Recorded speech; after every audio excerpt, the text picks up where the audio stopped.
Phagi John amadi meda nungsinakre. Jummi John nangamdaba amata leite habaduni. Medada nupa fangaroi kara haizilaga. Oidapada mayam haizilaga namdane koikre. Medasu mamana nupa fangaroi haiba aduga. John gi oidapada mayam aduda adum khangnakri. Namidang wairamduda John medabu tholakpa ngairi. Medasu jamna keraga tholai. John oinariba kaiduni. Medana mana yausilakpa aduda machingadu paithoga lei. Kayam kuiraga lakpa. John khumde. Medana hanjin hairasu khumlakte. Aduda khara sauna John gi mana adu leiraga. Heyo nanado pangbraba. Aina kaurise tadabrabane. Ayoma sire heksikpi thadoabane thadoba naeba. Yong aisini khangbrada nanado pangsina kodana. Hoi sekpi nangla dang koirido koigino ha. Ai lakpa kayam koire khangbra. Noi lekai gi mi sings namaro nama. Aidi sak phajabanina munnaga yenglaga chali. Is sak phajaba kai. Hoi bungo moina nangwanda munnenglido kaigino khangbra. Yes kaigino ne hairo. Aima asibu karaidagi lakpano ne. Onthongnasu thikreda. Masibu thaina sa mathoi habada oiraba zala. Sumaina khanbagine moina nangwanda munnenglido. Sekpia yarito ai saurkani ko. Hoi ai daizaroi. Odo sekpia sekpido kaugono habane. Hoise nungsibia noi merido sumya he yaro habroba. As tomtindo ngaro ga chatore. Dajon aisu fazana de habane. Odo yadre. As my worries that to asida. Meri gi mafamdadi nungde sinjaibaga chamanare. Hoi to se moi thokpa marai tawjarasni. Akoi ni romasoi tawse natrane. Saksiri baga. Tamthin mapagi business da mayon sinkre. Adubu thaba matawbada kaya khoizangdri. Adubu ma meri gi manakta chatrabasu. Mana meri bu senajaba lepjade. Meri nadi khangjade. Madi tamthina mafamda yelaktaba sida. Masada karawai sangi. Adubu nungaibadi faramde. Thenglaba hingi matamni. Purnima numit oibagi tha adusu asuki matik fazai. Mangoldari adugi ukong aduda ngatharaga tha zamabu yengzari. Wakal nabu nungaitrabadi achikpa ahingi fazaraba thabalgi mangal adu mafamdadi amamba nangoga pangkhakni. Aigi punsise asumna adum wadana talukhidarabra. Sen thopamsu leita nongmagi chadabadi yade. Baba nangsu yungawba khara loba. Imagi hidaksu loikre. Hayengina kamaina tawbane. Lairibe igi mapokse onthongnasu tolida. Machi oibisingna manawgi mayumgi khanjaba wajaba asi kana amatana khangbide. Mamana naduna lay, mapana nonganbadagi numitaba fauba, yuda thakduna ngawduna layba. Imong asigi sel thokpa amatasu yaudaba, Merina kayamu warongani. Adubu Meri akhangkanbi minungsi chawbini, ngasi faubada wayai kidribani. Awaba kaya singadu losinja, maithomda mamitahanda. Asema minong nogtuna mosinjibini. Meri tomtinbu khangning singjari. Aduba amu mapira chen pendana sonjay. Tatomtin aidi lairibi machani. Aduna nangi ignabada matigam chani. Aina nagining jaba kanjaba kuding maksu. Aina kahele ko madugi tama. Nang ibu araw ko. Adubu ay nang budi. Chicha, tumor slow. Mary manaupi khonjel tabada mapi adu fat thoga ha hoi tumurse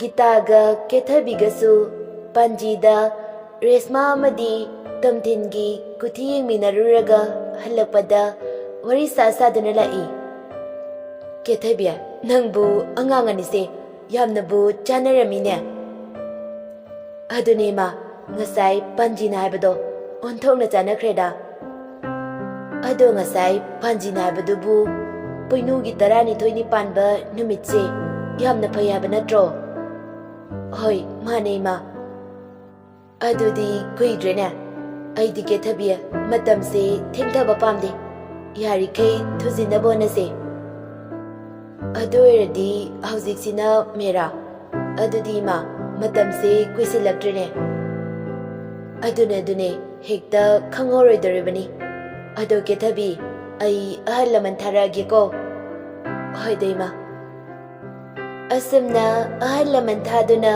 makoi anigi luhngnaba matam lepkre Tamthin mamana siliba asi yamna sauninglammi adubu mamada hairabasu kanadraba aduda ma aroiba oina resmada unaraga hairage haina resmada unasi haikre Resmadi haraubana loikre masa adu matung marang hawi dress adu amamuk set amabu set tawduna fazaba khali Tanja aduda manamadu changlai Resma manamada yengduna Inama sise aingonda fazabraba karambane henge sine henbra natraga sine henbraba Ho loinamak fazaye Ibema nang ubada tomtindo ngaurani Yes inama sidiba Ado panganuko khara gethasinadana ha nangonda ngaunaba singadabani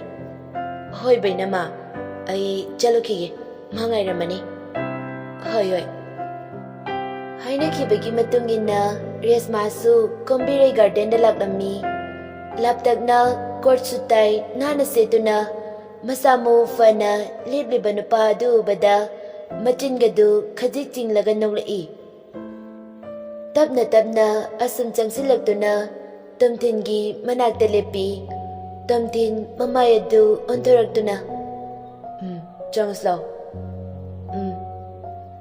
Anidu manungda changlai aduga famfam thariba domda family Tamthindi adami chamchamna marup amagum nairi Kaisa siga Resma ikariba kaidu oiraba male Yarnida Coffee dang oina thase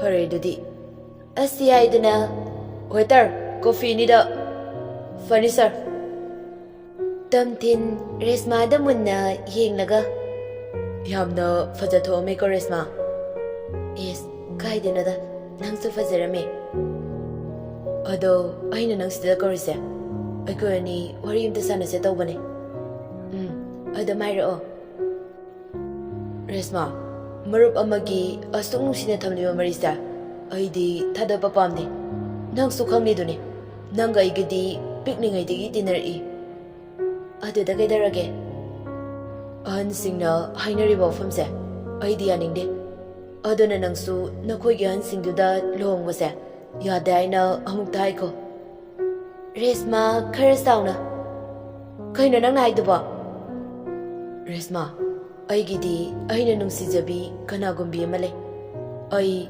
magidamak punsise kathokani Aduga aidi kanagisu oiroye Aidi magine Aduna Resma please luhongbase tongnaba mukta noigi ahansingda hayuba Resma fuk agwalaga Aidi ahansingna haiba wada hiktopa pamde Aduga luhongbase Aikhoigi ahansingna noida haizaba nate Noina nakhongna thongna laga haizabane Adubu aina luhongba to'u haiba ngamloi Nangna pamdraga noigi ahalamansinda Aikhoida tharo Aduga luhongba tokse Ai chalage Resma yamna sauna chatkirami Tamthin mathasana makokadu holaga As kaino intawdu shibo Miria ꯅꯪꯁꯨ ꯈꯤꯇꯪꯗꯤ ꯈꯟꯕꯤꯕ ꯌꯥꯕꯅꯤ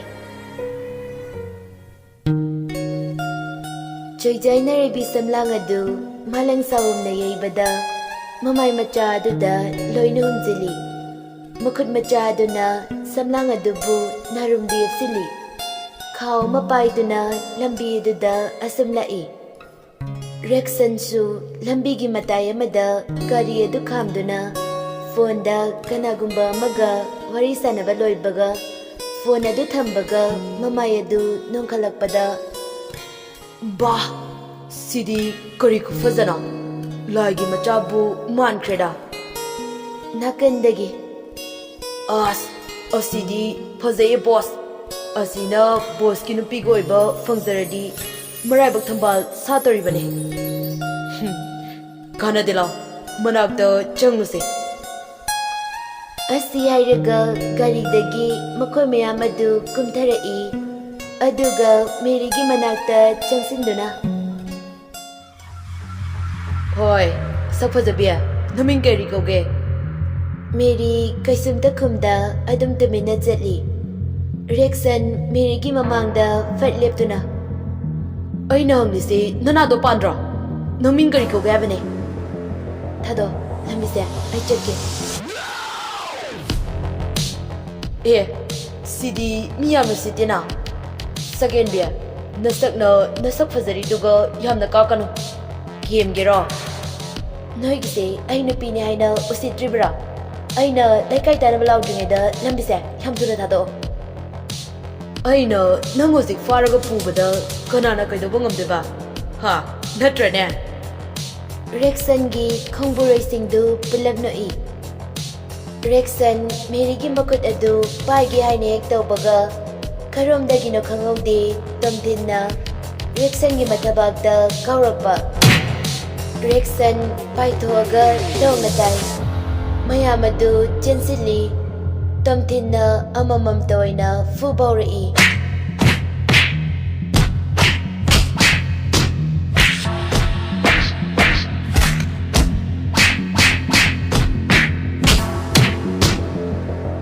ꯑꯗꯨꯕꯨ ꯔꯦꯛꯁꯟ ꯌꯥꯝꯅ ꯁꯥꯎꯅ ꯇꯣꯝꯊꯤꯟꯒꯤ ꯃꯀꯣꯛꯇ ꯎꯇꯨꯞ ꯑꯃꯅ ꯊꯝꯂꯛꯏ ꯇꯣꯝꯊꯤꯟ ꯃꯀꯣꯛꯇꯒꯤ E ꯃꯌꯥꯝ ꯑꯃ ꯇꯥꯔꯛꯏ ꯃꯀꯣꯛ ꯑꯗꯨ ꯉꯔꯥꯛ ꯄꯥꯏꯁꯤꯟꯗ ꯇꯨꯃꯤꯟꯅ ꯐꯝꯗꯨꯅ ꯂꯩ ꯑꯁꯥꯎꯕꯅ ꯍꯦꯃꯟꯕꯅ ꯃꯁꯥ ꯑꯗꯨ ꯐꯥꯊꯕ ꯉꯝꯗ ꯃꯌꯥꯝ ꯑꯗꯨ ꯃꯊꯪ ꯃꯊꯪ ꯐꯨꯗꯈ꯭ꯔꯦ ꯃꯌꯥꯝ ꯑꯗꯨ ꯂꯣꯏꯅ ꯁꯜꯂꯒ ꯇꯥꯈ꯭ꯔꯦ ꯃꯦꯔꯤ ꯄꯥꯈꯠꯅ ꯇꯣꯝꯊꯤꯟꯒꯤ ꯃꯅꯥꯛꯇ ꯆꯦꯟꯁꯤꯜꯂꯒ ꯇꯣꯝꯊꯤꯟ ꯀꯔꯤꯁꯨ ꯈꯨꯝꯗ ꯃꯦꯔꯤꯒꯤ ꯈꯨꯗꯥꯡ ꯑꯗꯨ ꯄꯥꯏꯗꯨꯅ ꯃꯥꯒꯤ ꯒꯥꯔꯤꯗ ꯍꯥꯞꯇꯨꯅ ꯄꯨꯗꯨꯅ ꯆꯠꯈꯤ ꯔꯦꯛꯁꯟ ꯌꯥꯝꯅ ꯁꯥꯎꯅ ꯃꯁꯤꯁꯨ ꯅꯪꯅ ꯎꯝꯂꯕ ꯑꯩꯒꯤ ꯊꯕꯛ ꯈꯨꯗꯤꯡꯗ ꯅꯪꯅ ꯑꯌꯦꯠꯄ ꯄꯤꯔꯕꯅꯤꯀꯣ ꯐꯩ ꯑꯩꯅ ꯅꯪꯒꯤ ꯅꯊꯛꯇ ꯀꯩꯗꯧꯔꯛꯀꯦ ꯍꯥꯏꯕꯗꯣ ꯅꯪ ꯌꯦꯡꯉꯣ ꯃꯤ ꯎꯁꯤꯠꯇꯕ ꯈꯪꯅꯤꯗꯅ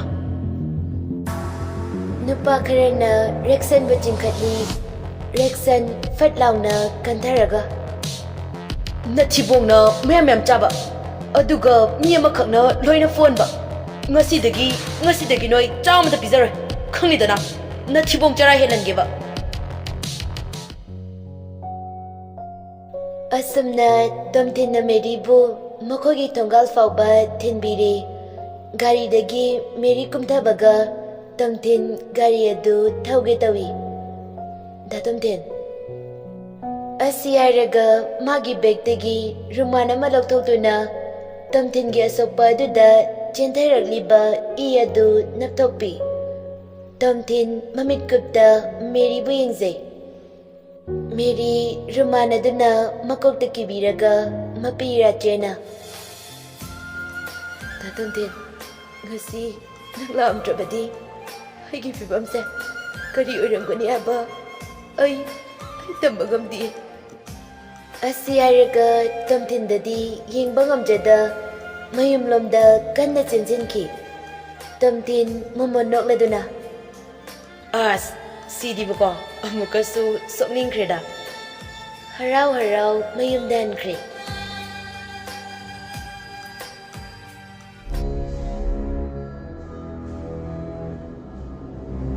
ꯔꯦꯁꯃꯥ ꯌꯥꯝꯅ ꯁꯥꯎꯅ ꯃꯄꯨꯡ ꯑꯃꯗꯤ ꯃꯅꯃꯗ ꯄꯥꯎꯁꯤꯡ ꯑꯗꯨ ꯇꯝꯂꯝꯃꯤ꯫ ꯌꯥꯏꯆꯦꯟꯕꯅ ꯀꯔꯤ ꯑꯗꯨ ꯃꯤ ꯎꯁꯤꯠꯇꯕ ꯍꯥꯏ ꯃꯅꯃ ꯏꯃꯥꯈꯣꯏꯒ ꯋꯥꯐꯝ ꯑꯁꯦ ꯈꯟꯅꯅꯕ ꯇꯧ ꯑꯩꯕꯨ ꯌꯥꯝꯅ ꯁꯥꯎꯍꯟꯒꯅꯨ꯫ ꯍꯦꯔꯥ ꯃꯥꯅ ꯍꯦꯛꯇ ꯑꯗꯨ ꯍꯥꯏꯔꯒ ꯂꯨꯍꯣꯡꯕꯁꯦ ꯇꯣꯛꯀꯗ꯭ꯔꯣ?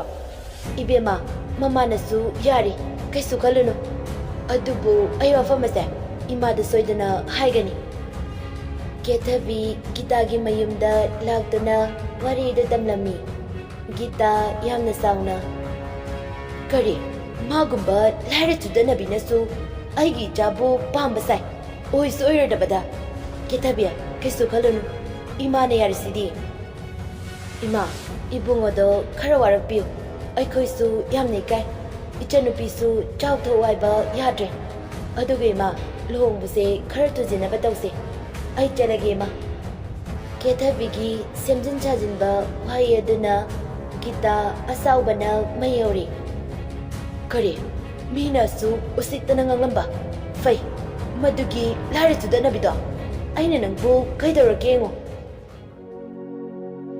ꯍꯤꯗꯥꯛ ꯂꯩꯅꯤꯡꯉꯥꯏ ꯄꯩꯁꯥ ꯂꯩꯇꯕꯗꯒꯤ ꯑꯆꯧꯕꯤ ꯃꯁꯥ ꯑꯗꯨ ꯌꯥꯝꯅ ꯁꯣꯛꯆꯤꯜꯂꯦ꯫ ꯃꯁꯥ ꯑꯗꯨ ꯌꯥꯝꯅ ꯋꯥꯅ ꯁꯣꯜꯂꯤ ꯁꯣꯜꯂꯤ ꯃꯥꯡꯒꯣꯜ ꯑꯗꯨꯗ ꯐꯝꯃꯤ꯫ ꯆꯟꯁꯨ ꯁ꯭ꯀꯨꯜ ꯆꯠꯈ꯭ꯔꯦ ꯑꯗꯨꯒ ꯃꯦꯔꯤꯅ ꯂꯧꯀꯨꯝꯕ ꯆꯠꯈ꯭ꯔꯦ꯫ ꯃꯁꯥ ꯑꯗꯨ ꯊꯛ ꯊꯛ ꯅꯤꯛꯅ ꯁꯣꯔ ꯑꯗꯨ ꯌꯥꯝꯅ ꯋꯥꯅ ꯍꯣꯟꯗꯨꯅ ꯑꯆꯧꯕꯤ ꯋꯥꯈꯜ ꯑꯗꯨ ꯋꯥꯅ ꯐꯝꯂꯤ꯫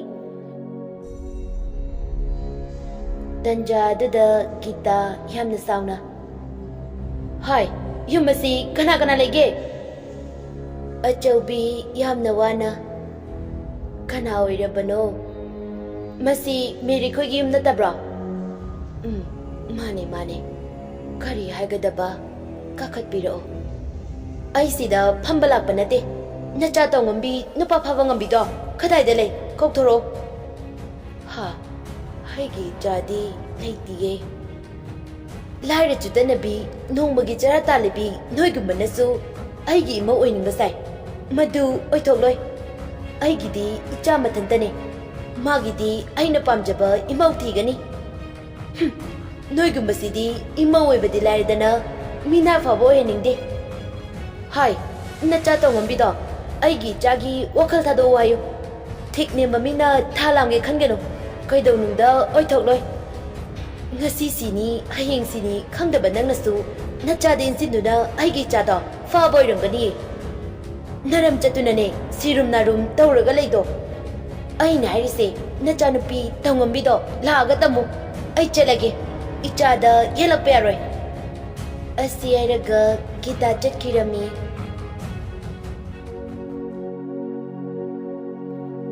ꯇꯥꯕꯗ ꯋꯥꯔꯕ ꯋꯥꯍꯩ ꯀꯌꯥꯁꯤꯡ ꯑꯗꯨꯅ ꯍꯦꯟꯅ ꯆꯩꯅꯥ ꯄꯤꯔꯗꯨꯅ ꯑꯆꯧꯕꯤ ꯁꯣꯔ ꯑꯗꯨ ꯊꯕꯦꯠ ꯊꯕꯦꯠ ꯍꯣꯟꯗꯨꯅ ꯀꯔꯤ ꯑꯩꯒꯤ ꯏꯆꯥꯅꯕꯨ ꯑꯗꯨꯝꯕ ꯊꯕꯛ ꯇꯧꯔꯝꯒꯗ꯭ꯔꯥ? ꯑꯩꯒꯤ ꯏꯆꯥꯅ ꯃꯃꯥ ꯑꯩꯈꯣꯏꯒꯤ ꯆꯣꯛꯐꯟꯅꯕ ꯀꯩꯁꯨ ꯇꯧꯔꯣꯏ꯫ ꯏꯃꯥꯒꯤ ꯏꯕꯦꯝꯃ ꯏꯃꯥꯅ ꯂꯥꯏꯔꯕꯤ ꯑꯣꯏꯔꯨꯕꯅ ꯏꯆꯥꯕꯨ ꯅꯤꯡꯕ ꯊꯨꯡꯍꯟꯕ ꯉꯝꯗ꯭ꯔꯦ꯫ ꯅꯪ ꯏꯃꯥꯕꯨꯗꯤ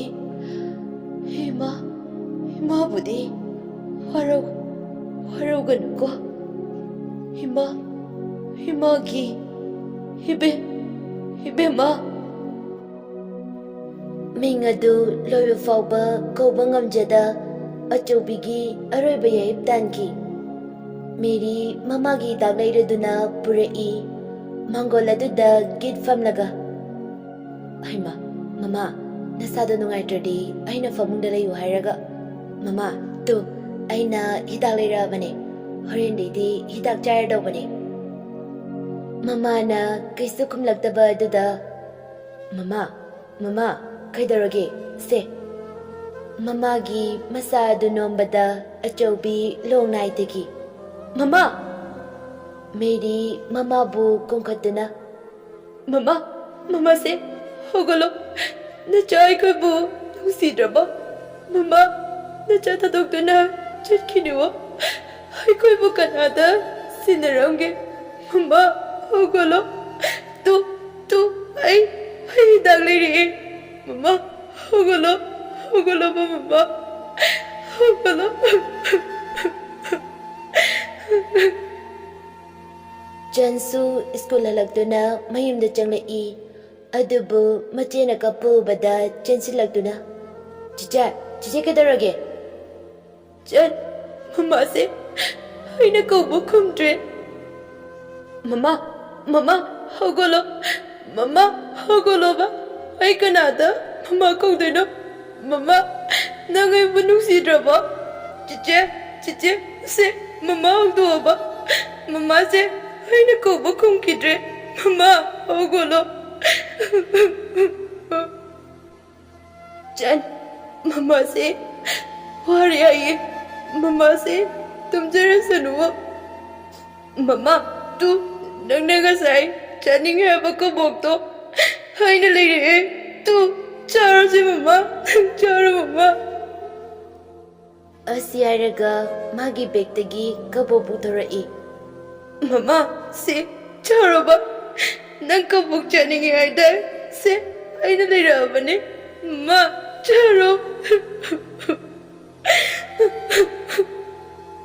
Thongal aduda ibohal yungaraduna lauduna changlai Jan mapagi makhut adu paiduna jingsilaga mamagi manakta thami baba tu mama se koina ko bakumdre baba mama se wari ai mama se koina ko bakumdre baba Ibohal nahan makai mana machinda sizakraizarabasu magi nupibudi nungsidaba nate sel khara fangnaba haiduna haikhibani magi nupigi manakta famlaga Hai tabro bem tabro ba hogolo se nang kaigi tuminna leino hai nang aina yu thokpagi saurira se hai yu thariye hogolo bem dadalale haina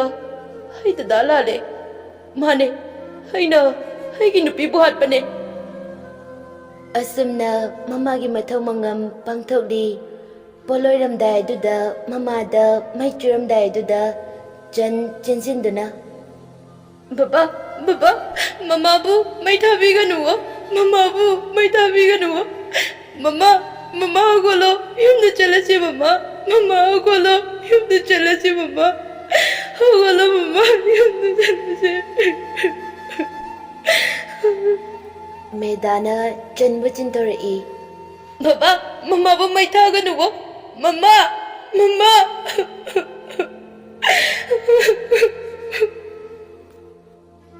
Asumna mamagi mathau mangamsu loisinkre Jan mamagi famung aduda famlaga mamagi monadu nungsina kolaga mama nang halaku hai kanada mama kaudeno mama nang halao nang leitabase yamna nungaitiye mama nang halao hai kanada mama kawaina mama nang halao ba nang halao mama chiche su adum kappagale baba su adum kappagale mama nang lao Asumna numit kharani di haukre ibohal ayuk nganna goduna thabak chatnaba tauri ibohal achobi lekhidabadagi yu thakidre gyantana thabak suduna machabu senabikre Meri makhutta cha glass ama paiduna Baba cha se kadai Baba nasado fazana sukandre thabakto chatkinoda Ibohal machada nusina yengladuna Bema baba se kisu tawdrene baba phare aina matam khara ngauduna ichabu yamna wankrene baba tanja aduda jansu tholakduna mapada kolaga baba nang yu thanu ko thariye tombi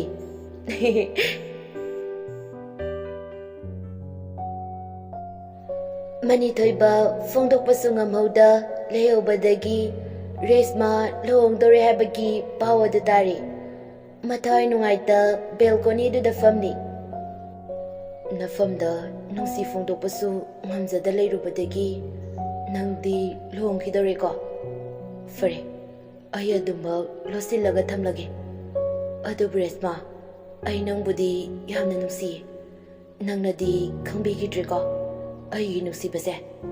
ꯐꯔꯦ, ꯑꯗꯨꯃꯛ ꯊꯃꯣꯏꯒꯤ ꯀꯥꯆꯤꯜ ꯑꯁꯤꯗ ꯅꯪꯒꯤ ꯁꯛꯇꯝꯕꯨ ꯂꯥꯠꯇꯨꯅ ꯊꯝꯖꯔꯒꯦ꯫ ꯃꯊꯪ ꯃꯄꯣꯛ ꯍꯥꯏꯕꯗꯣ ꯇꯥꯏꯕꯪ ꯁꯦꯝꯕꯤꯕ ꯃꯄꯨꯅ ꯇꯝꯕꯤꯔꯝꯂꯕꯗꯤ ꯅꯪꯁꯦ ꯑꯩꯒꯤ ꯑꯣꯏꯖꯒꯦꯀꯣ꯫ ꯃꯥꯡꯒꯣꯜ ꯑꯗꯨꯗ ꯔꯦꯛꯁꯟ ꯐꯝꯂꯤ꯫ ꯇꯟꯖꯥ ꯑꯗꯨꯗ ꯅꯨꯄꯥ ꯑꯃ ꯆꯪꯂꯛꯇꯨꯅ, ꯕꯣꯁ, ꯇꯝꯃꯨ ꯇꯥꯁꯤ꯫ ꯕꯣꯁ, ꯃꯣꯏꯒꯤ ꯃꯆꯤꯟ ꯃꯅꯥꯎ ꯑꯅꯤ, ꯅꯨꯄꯤ ꯉꯥꯛꯇ, ꯑꯗꯨꯒ ꯃꯃꯥꯗꯤ ꯂꯩꯈꯤꯗ꯭ꯔꯦ, ꯃꯄꯥꯒ ꯃꯈꯣꯏ 3 ꯂꯩꯕꯅꯤ꯫ ꯑꯗꯨꯗꯤ ꯊꯕꯛ ꯍꯧꯕ ꯌꯥꯔꯦꯅ꯫ ꯇꯝꯊꯤꯟ, ꯑꯩꯅ ꯅꯪꯒꯤ ꯅꯊꯛꯇ ꯀꯩꯗꯧꯔꯒꯦ ꯍꯥꯏꯕꯗꯣ ꯅꯪ ꯌꯦꯡꯉꯣ꯫ ꯉꯁꯤꯗꯤ ꯅꯪꯒꯤ ꯄꯨꯟꯁꯤꯗꯣ ꯑꯩꯅ ꯂꯣꯏꯁꯤꯟꯕ ꯇꯥꯔꯦꯗꯅ꯫ ꯔꯦꯛꯁꯟ ꯐꯣꯟ ꯑꯗꯨ ꯄꯨꯊꯣꯛꯇꯨꯅ ꯀꯣꯜ ꯇꯧꯏ꯫ ꯃꯥꯅ ꯊꯣꯛꯂꯛꯀꯗꯕ ꯆꯠꯀꯗꯕ ꯂꯝꯕꯤꯗ ꯈꯪꯂꯕ? ꯐꯣꯟ ꯑꯗꯨꯗꯒꯤ ꯅꯨꯄꯥ ꯑꯃꯅ, ꯑꯣꯀꯦ ꯕꯣꯁ, ꯌꯥꯝ ꯆꯦꯛꯁꯤꯟꯅ ꯇꯧꯒꯗꯕꯅꯤ, ꯑꯩꯈꯣꯏꯒ ꯃꯔꯤ ꯂꯩꯅꯍꯟꯕ ꯌꯥꯗꯦ, ꯈꯪꯉꯦꯗꯅꯀꯣ? ꯑꯣꯀꯦ ꯕꯣꯁ, ꯐꯔꯦ, ꯒꯨꯗ ꯂꯛ, ꯄꯥꯎ ꯅꯨꯡꯉꯥꯏꯍꯟꯁꯤ꯫ ꯑꯁꯤ ꯍꯥꯏꯔꯒ ꯀꯣꯜ ꯑꯗꯨ ꯀꯛꯏ꯫ ꯔꯦꯛꯁꯟ ꯃꯆꯤꯟꯒꯗꯨ ꯐꯩꯅ ꯅꯣꯛꯂꯒ, ꯉꯁꯤꯗꯤ ꯑꯩ ꯀꯅꯥꯅꯣ ꯍꯥꯏꯕꯗꯣ ꯈꯪꯍꯟꯕ ꯇꯥꯏ꯫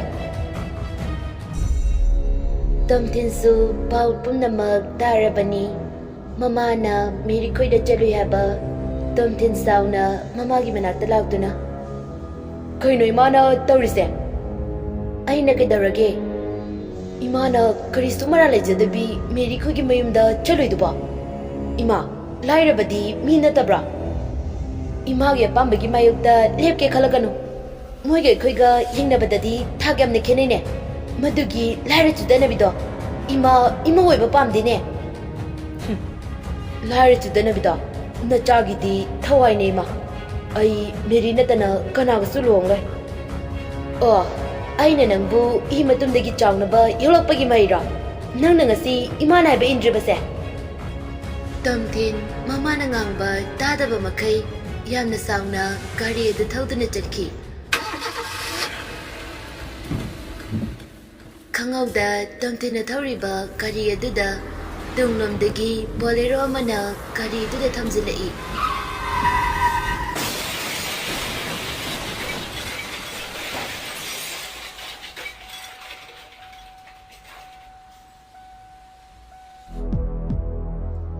ꯇꯝꯊꯤꯟ ꯁꯥꯎꯅ ꯒꯥꯔꯤ ꯑꯗꯨ ꯊꯧꯔꯛꯄꯅ ꯁ꯭ꯄꯤꯗꯁꯨ ꯑꯗꯨꯝ ꯀꯟꯕꯗꯒꯤ ꯒꯥꯔꯤ ꯑꯗꯨ ꯈꯔ ꯄꯥꯏꯊꯣꯛꯑꯒ ꯇꯥꯏ꯫ ꯕꯣꯂꯦꯔꯣ ꯑꯗꯨꯗꯤ ꯊꯝꯖꯤꯜꯂꯝꯂꯒ ꯑꯗꯨꯝ ꯆꯦꯟꯈ꯭ꯔꯦ꯫ ꯃꯤꯀꯨꯞꯇꯨꯃꯛꯇꯗ ꯇꯝꯊꯤꯟ ꯒ꯭ꯌꯥꯟ ꯃꯥꯡꯈ꯭ꯔꯦ꯫ ꯑꯗꯨꯋꯥꯏꯗ ꯂꯩꯔꯝꯕ ꯃꯤ ꯈꯔ ꯆꯦꯟꯁꯤꯟꯅꯔꯛꯇꯨꯅ ꯇꯝꯊꯤꯟꯕꯨ ꯈꯨꯗꯛꯇ ꯍꯣꯁꯄꯤꯇꯥꯜꯗ ꯄꯨꯈꯠꯂꯤ꯫ ꯃꯤ ꯑꯃꯅ ꯇꯝꯊꯤꯟꯒꯤ ꯐꯣꯟ ꯑꯗꯨ ꯂꯧꯈꯠꯂꯛꯇꯨꯅ ꯃꯃꯥ ꯊꯥꯕ ꯅꯝꯕꯔ ꯑꯗꯨꯗ ꯀꯣꯜ ꯇꯧꯁꯤꯜꯂꯤ꯫ ꯒꯤꯇꯥ ꯄꯥꯈꯠꯅ ꯃꯄꯨꯔꯣꯏꯕꯕꯨ ꯀꯧꯗꯨꯅ ꯏꯃꯨꯡꯗ ꯆꯦꯟꯁꯤꯜꯂꯤ꯫ ꯃꯣꯏ ꯄꯥꯕꯨꯡ, ꯃꯣꯏ ꯄꯥꯕꯨꯡ! ꯔꯟꯕꯤꯔꯁꯨ ꯊꯣꯛꯂꯛꯇꯨꯅ, ꯀꯩꯗꯧꯔꯒꯦ ꯃꯃꯥ? ꯅꯪꯅ ꯏꯄꯥ ꯄꯥꯈꯠꯂꯤꯗꯨꯅ? ꯃꯣꯏ ꯄꯥꯕꯨꯡ, ꯍꯣꯁꯄꯤꯇꯥꯜꯗ ꯑꯃꯨꯛꯇ ꯆꯠꯁꯤ꯫ ꯑꯗꯣ ꯀꯩꯗꯧꯔꯒꯦ ꯍꯥꯏꯕ ꯅꯪꯕꯣ? ꯅꯆꯥꯗꯣ ꯑꯦꯛꯁꯤꯗꯦꯟ ꯊꯣꯛꯑꯦꯅ ꯁꯤꯁꯤꯗ ꯄꯨꯈꯠꯂꯤ ꯍꯥꯏꯅ ꯅꯨꯄꯥ ꯑꯃꯅ ꯀꯣꯜ ꯇꯧꯔꯛꯑꯝꯃꯤ꯫ ꯃꯣꯏ ꯄꯥꯕꯨꯡ, ꯑꯃꯨꯛꯇ ꯊꯨꯅ ꯆꯠꯁꯤ꯫ ꯍꯥ, ꯑꯗꯨꯗꯤ ꯂꯥꯛꯑꯣ ꯃꯃꯥ꯫ ꯑꯁꯨꯝꯅ ꯒꯤꯇꯥꯒ ꯔꯟꯕꯤꯔꯒꯁꯨ ꯍꯣꯁꯄꯤꯇꯥꯜꯗ ꯆꯠꯂꯝꯃꯤ꯫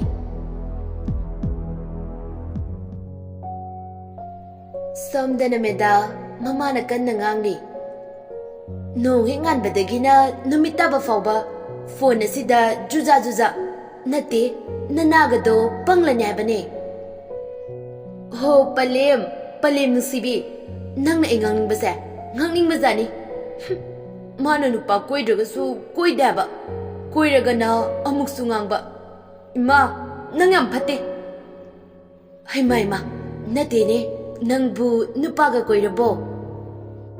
ꯀꯩꯅꯣ ꯏꯃꯥ, ꯑꯩꯁꯦ ꯂꯩꯁꯥꯕꯤꯅꯦ꯫ ꯅꯨꯄꯥꯗꯣ ꯀꯣꯏꯔꯗꯤ ꯅꯌꯨꯝꯗ ꯈꯔ ꯊꯨꯅ ꯄꯥꯟꯕ ꯀꯩꯗꯧꯒꯦ? ꯅꯠꯇꯦ, ꯅꯪ ꯏꯃꯥꯁꯦ ꯀꯌꯥꯝ ꯀꯨꯏꯅ ꯑꯣꯠꯈꯤꯒꯦ ꯍꯥꯏꯕꯅꯣ? ꯏꯃꯥ, ꯅꯪ ꯑꯩ ꯂꯩꯇ꯭ꯔꯗꯤ ꯀꯞꯆꯅꯤꯗ꯫ ꯍꯣꯏ ꯏꯕꯦꯝꯃ, ꯅꯃꯥꯏꯅꯦ ꯀꯞꯂꯣꯏ, ꯁꯨꯡꯀꯞ ꯍꯦꯛ ꯀꯞꯂꯣꯏ꯫ ꯅꯪꯗ ꯆꯠꯄꯤꯈ꯭ꯔꯣ꯫ ꯅꯈꯥ ꯊꯥꯕꯁꯤꯡ ꯂꯩꯀꯥꯏꯒꯤ ꯑꯉꯥꯡꯈꯩꯗꯤꯅꯦ ꯃꯆꯥ 2-3 ꯁꯨꯅꯈ꯭ꯔꯦ, ꯃꯃꯧ ꯐꯪꯕꯁꯨ ꯌꯥꯎꯈ꯭ꯔꯦ꯫ ꯇꯟꯖꯥ ꯑꯗꯨꯗ ꯃꯦꯗꯥꯒꯤ ꯐꯣꯟ ꯑꯗꯨ ꯀꯣꯜ ꯂꯥꯛꯂꯝꯃꯤ꯫ ꯃꯦꯗꯥ ꯃꯃꯥꯗ ꯁꯥꯎꯁꯤꯟꯅꯔꯒ, ꯍꯣ ꯄꯂꯦꯝ, ꯅꯪꯅꯦ ꯅꯌꯥꯗꯣ ꯀꯨꯝꯗ꯭ꯔꯤ ꯐꯥꯎꯕ ꯉꯥꯡꯖꯧꯔꯣ, ꯑꯩꯗꯤ ꯏꯃꯨꯡ ꯆꯪꯖꯈ꯭ꯔꯒꯦ꯫ ꯑꯁꯤ ꯍꯥꯏꯔꯒ ꯏꯃꯨꯡꯗ ꯆꯪꯈꯤ꯫ ꯍꯩꯃꯥ, ꯀꯌꯥꯗꯅꯣ ꯌꯦꯡꯉꯨꯅꯦ, ꯃꯁꯤꯗꯤꯕꯀꯣ ꯀꯔꯝ ꯊꯣꯛꯇꯣꯔꯤꯕꯅꯣ ꯈꯪꯗ꯭ꯔꯦꯗ꯫ ꯑꯩꯗꯤꯕꯀꯣ, ꯅꯠꯇꯦ, ꯑꯩꯒꯤ ꯏꯆꯥꯁꯤꯕꯨ ꯀꯌꯥꯝ ꯊꯤꯔꯕ ꯖꯥꯠꯅꯣꯅꯦ ꯈꯪꯗ꯭ꯔꯦꯗ꯫ ꯃꯣꯏ ꯄꯥꯕꯨꯡ, ꯃꯁꯤ ꯄꯨꯝꯕꯁꯦ ꯅꯪꯅ ꯅꯁꯛꯇꯣ ꯀ꯭ꯋꯥꯛ ꯃꯥꯟꯕꯗꯒꯤ ꯊꯣꯛꯂꯤꯕꯅꯦ꯫ ꯇꯥꯕ꯭ꯔꯣ ꯁꯤꯛꯄꯤ? ꯍꯣꯗꯥ, ꯑꯗꯨ ꯀꯧꯅꯣ ꯍꯥꯏꯕꯅꯦ꯫ ꯅꯪꯅ ꯁꯥꯎꯕꯁꯦ ꯌꯥꯝ ꯅꯨꯡꯁꯤꯌꯦ, ꯑꯗꯨꯒꯤ ꯀꯧꯔꯤꯅꯦ꯫ ꯑꯗꯨ ꯑꯣꯏꯔꯁꯨ ꯑꯩꯅꯤ ꯉꯁꯤ ꯌꯥꯝ ꯀꯞꯅꯤꯡꯉꯤꯖꯥꯠꯅꯤ꯫ ꯑꯦ, ꯀꯩꯒꯤ? ꯑꯩꯈꯣꯏ ꯃꯥꯅ ꯆꯦꯟꯈ꯭ꯔꯣꯗ ꯍꯥꯏ꯫ ꯑꯩꯁꯤ ꯌꯨꯝ ꯄꯥꯟꯕ ꯈꯪꯉꯔꯣꯏꯌꯦ, ꯃꯥ ꯌꯥꯝ ꯋꯥꯔꯦꯅ ꯍꯥꯏꯕ꯫ ꯑꯗꯨ ꯑꯣꯏꯔꯗꯤ ꯆꯦꯜꯂꯁꯤꯗꯅ꯫ ꯁꯨꯅꯤꯡꯗꯕ, ꯁꯦꯟꯁꯨ ꯊꯣꯛꯇꯕ ꯅꯪꯅ ꯑꯩꯁꯦ ꯀꯔꯤ ꯄꯤꯖꯔꯒ ꯊꯥꯛꯇꯣꯏꯅꯣꯕ?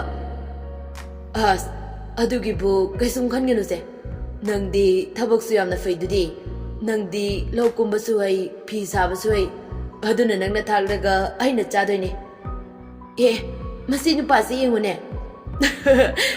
ꯉꯥꯏꯈꯣꯀꯣ, ꯃꯅꯤꯊꯣꯏꯕ ꯐꯣꯟ ꯂꯥꯛꯑꯦ, ꯑꯃꯨꯛꯇ ꯄꯥꯏꯒꯦꯕ꯫ ꯀꯟꯐ꯭ꯔꯦꯟꯁ ꯄꯤꯔꯣ, ꯅꯨꯄꯤ ꯑꯇꯣꯞꯄꯒ ꯑꯣꯏꯔꯝꯃꯗꯤ? ꯑꯁ, ꯍꯣꯏ꯫ ꯃꯅꯤꯊꯣꯏꯕ ꯌꯥꯝꯅ ꯄꯥꯈꯠꯅ, ꯚꯥꯏ, ꯅꯪ ꯀꯩꯗꯧꯔꯤꯒꯦ? ꯀꯩꯅꯣ ꯅꯪꯅ ꯄꯥꯈꯠꯂꯤꯗꯨꯅ? ꯅꯊꯤꯒ ꯐꯥꯏꯅꯤꯡꯂꯕ? ꯆꯪꯐꯝ ꯂꯩꯇ꯭ꯔꯤꯔꯣꯕ? ꯑꯁ, ꯅꯪꯁꯤꯗꯤꯕ, ꯅꯪ ꯄꯥꯎ ꯇꯥꯗ꯭ꯔꯤꯕꯣ? ꯀꯩ ꯄꯥꯎꯅꯣ ꯍꯥꯏꯁꯦ?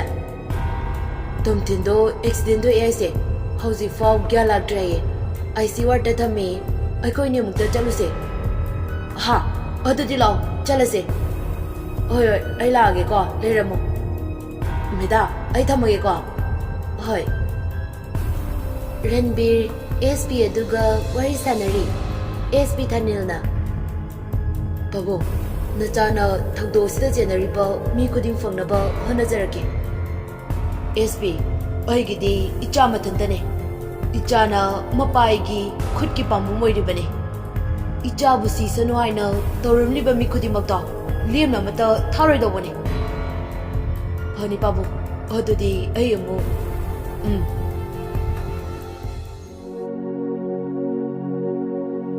ꯏꯃꯥꯒꯤ ꯏꯕꯨꯡꯉꯣ, ꯀꯔꯤꯅꯣ ꯏꯆꯥꯅ ꯇꯧꯔꯤꯕꯁꯤꯕꯣ? ꯏꯃꯥꯗꯤ ꯃꯥꯡꯖꯔꯦꯗꯅ꯫ ꯃꯁꯤ ꯄꯨꯝꯕꯁꯦ ꯃꯗꯨꯒꯤ ꯇꯧꯉꯝꯕꯤꯗꯨꯅ ꯊꯣꯛꯍꯜꯂꯤꯕ ꯉꯥꯛꯇꯅꯤ꯫ ꯏꯃꯥꯕꯨ ꯀꯔꯤ ꯑꯣꯏꯌꯨ ꯍꯥꯏꯕꯅꯣ? ꯃꯃꯥ, ꯅꯪꯕꯨ ꯈꯔ ꯐꯥꯊꯧ ꯍꯥꯏꯕꯅꯤꯅꯦ, ꯗꯣꯛꯇꯔꯅ ꯇꯞꯅ ꯒ꯭ꯌꯥꯟ ꯂꯥꯛꯀꯅꯤ ꯍꯥꯏꯔꯤꯗꯨꯗꯤ꯫ ꯀꯃꯥꯏꯅ ꯇꯨꯃꯤꯟ ꯂꯩꯗꯣꯏꯅꯣ? ꯑꯩꯒꯤꯗꯤ ꯏꯆꯥ ꯃꯊꯟꯇꯅꯦ꯫ ꯏꯆꯥꯅ ꯐꯃꯨꯡ ꯃꯊꯛ ꯑꯗꯨꯗ ꯇꯥꯗꯨꯅ ꯂꯩꯔꯒ ꯃꯃꯥ ꯑꯩꯅ ꯀꯝꯗꯧꯅ ꯌꯦꯡꯕ ꯉꯝꯗꯣꯏꯅꯣ?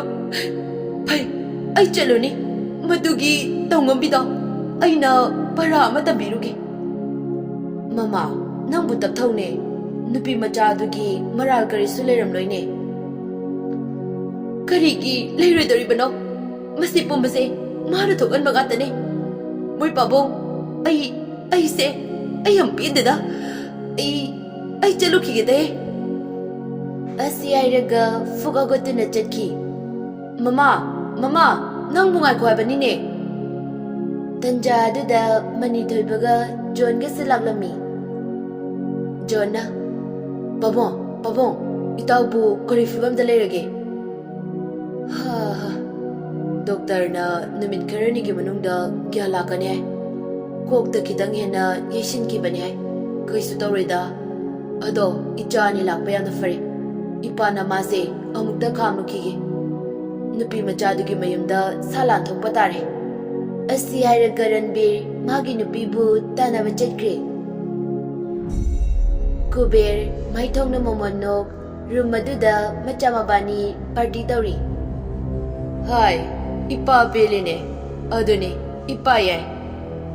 Rexon yu ngari ngari.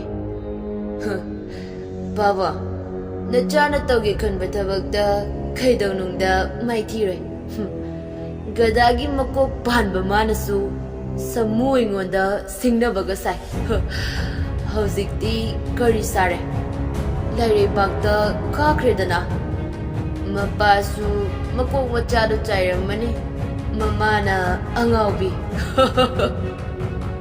Aidi mapadusu lushinba pamnine. Babua, nacha matang tarake. Rexon gi khongburi ama yamna gina moigi manakta prap laga. Sir, Tomtin Sidre. Ha, Kriaba. Adubu Mausi Gantadi.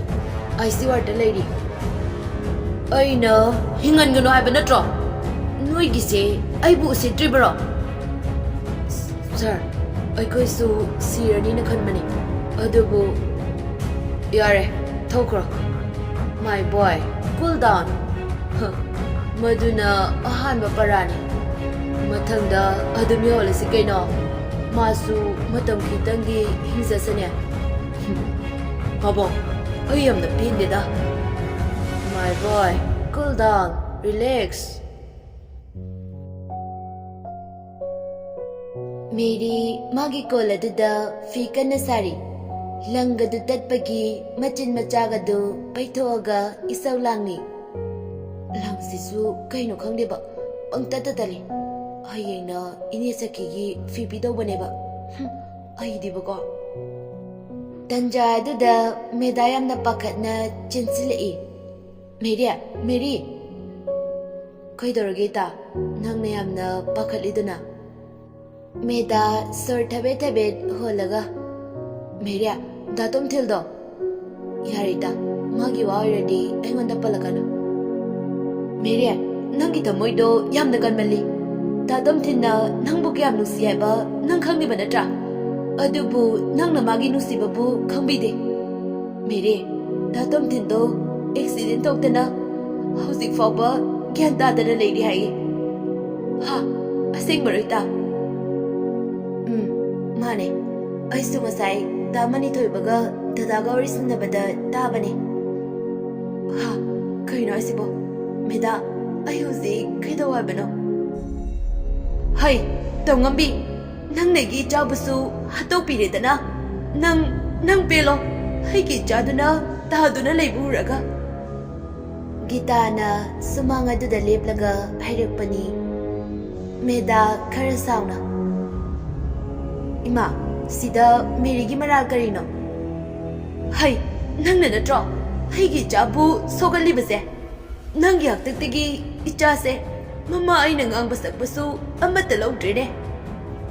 Meri Gita gi manakta tamna lagduna.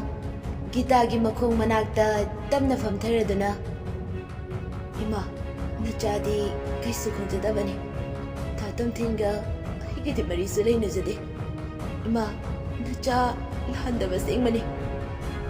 Aingonda solakanu tugachaye. Hello. Nang ichada natana mama ibusu alo. Nang yak tigi ima icha khoi punna sijakharge. Ma, adum na bigano. Chalanjere ima. Nachindu naingonda ima haina kogano. Nangumba lairisuda nabi. Hai, tongambi. Nang ichasina faradi fai. Karigumba faraktaba thoklabadi nang aibu fatagano. Ichagi mangda nangi saktamda amuk hanu lakano. Ai na ngasi harise nang kaugano. Ai chale. Meri sumanga duda famlaga pena kapchari. Meda kumtharakduna. Ita toase. Ita aigi rasi karino. Aibu yamna lalabo. Ita nang landi. Masu nongmadi soidana khangakini.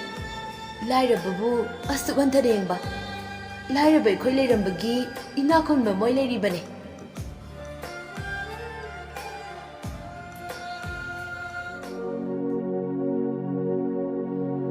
ꯅꯨꯃꯤꯗꯥꯡꯒꯤ ꯃꯇꯝꯅꯤ. ꯆꯟ ꯃꯄꯥ ꯃꯆꯥ ꯃꯈꯣꯏ ꯑꯍꯨꯝ ꯆꯥꯛ ꯆꯥꯔꯤ. ꯃꯦꯔꯤ ꯃꯪꯂꯗꯨꯅ ꯆꯥꯛ ꯑꯗꯨ ꯆꯥꯗꯕꯤ ꯑꯗꯨꯝ ꯇꯣꯠꯂꯒ ꯂꯩ. ꯆꯦ, ꯀꯩꯗꯧꯔꯒꯦ? ꯍꯥ, ꯀꯩꯁꯨ ꯇꯧꯗꯦꯗ. ꯏꯄꯥꯒꯤ ꯏꯕꯦꯝꯃ, ꯅꯪꯕꯨ ꯅꯁꯥ ꯉꯝꯗ꯭ꯔꯕꯣ? ꯕꯕꯥ, ꯀꯩꯁꯨ ꯇꯧꯗꯦꯗ. ꯍꯣꯏ ꯍꯣꯏ, ꯅꯆꯤꯟ ꯅꯅꯥꯎ ꯆꯥꯛꯇꯣ ꯆꯥꯃꯤꯟꯅꯔꯣꯀꯣ. ꯏꯄꯥ ꯍꯧꯒꯠꯂꯒꯦꯍꯦ. ꯍꯣꯏ ꯄꯥꯕꯨꯡ. ꯑꯁꯨꯝꯅ ꯆꯥꯛ ꯆꯥꯕ ꯂꯣꯏꯔꯗꯨꯅ ꯇꯨꯝꯕ ꯆꯪꯅꯈ꯭ꯔꯦ. ꯃꯦꯔꯤ ꯃꯅꯥꯎꯅꯨꯄꯤ ꯇꯨꯝꯈꯤꯕꯒ ꯃꯄꯥꯟꯗ ꯇꯞꯅ ꯊꯣꯛꯂꯛꯇꯨꯅ ꯐꯝꯃꯤ. ꯊꯥꯕꯜ ꯃꯥꯕꯨ ꯌꯦꯡꯖ ꯃꯄꯤꯁꯨ ꯇꯥꯔꯛꯏ. ꯑꯃꯒꯤ ꯆꯩꯅꯥꯁꯨ ꯀꯣꯛꯇ꯭ꯔꯤ, ꯑꯃ ꯑꯃꯨꯛ. ꯑꯩꯒꯤ ꯃꯄꯣꯛꯁꯦ ꯄꯣꯛꯑꯝꯗꯕꯅ ꯍꯦꯟꯅ ꯐꯩ.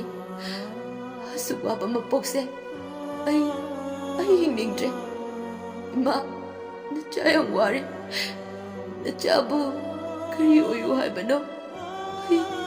ꯑꯩ ꯌꯥꯝ ꯋꯥꯔꯦ ꯏꯃꯥ. ꯅꯨꯃꯤꯠ ꯈꯔꯅꯤꯗꯤ ꯍꯧꯈ꯭ꯔꯦ. ꯇꯣꯝꯊꯤꯟ ꯒ꯭ꯌꯥꯟ ꯂꯥꯛꯑꯦ. ꯑꯗꯨꯕꯨ ꯊꯧꯗꯣꯛ ꯑꯁꯤ ꯀꯔꯤ ꯀꯝꯗꯧꯅ ꯀꯅꯥꯅ ꯊꯣꯛꯍꯜꯂꯤꯅꯣ ꯍꯥꯏꯕꯒꯤ ꯉꯁꯤ ꯐꯥꯎꯕ ꯑꯁꯦꯡꯕ ꯑꯆꯨꯝꯕ ꯄꯥꯎ ꯐꯪꯗ꯭ꯔꯤ.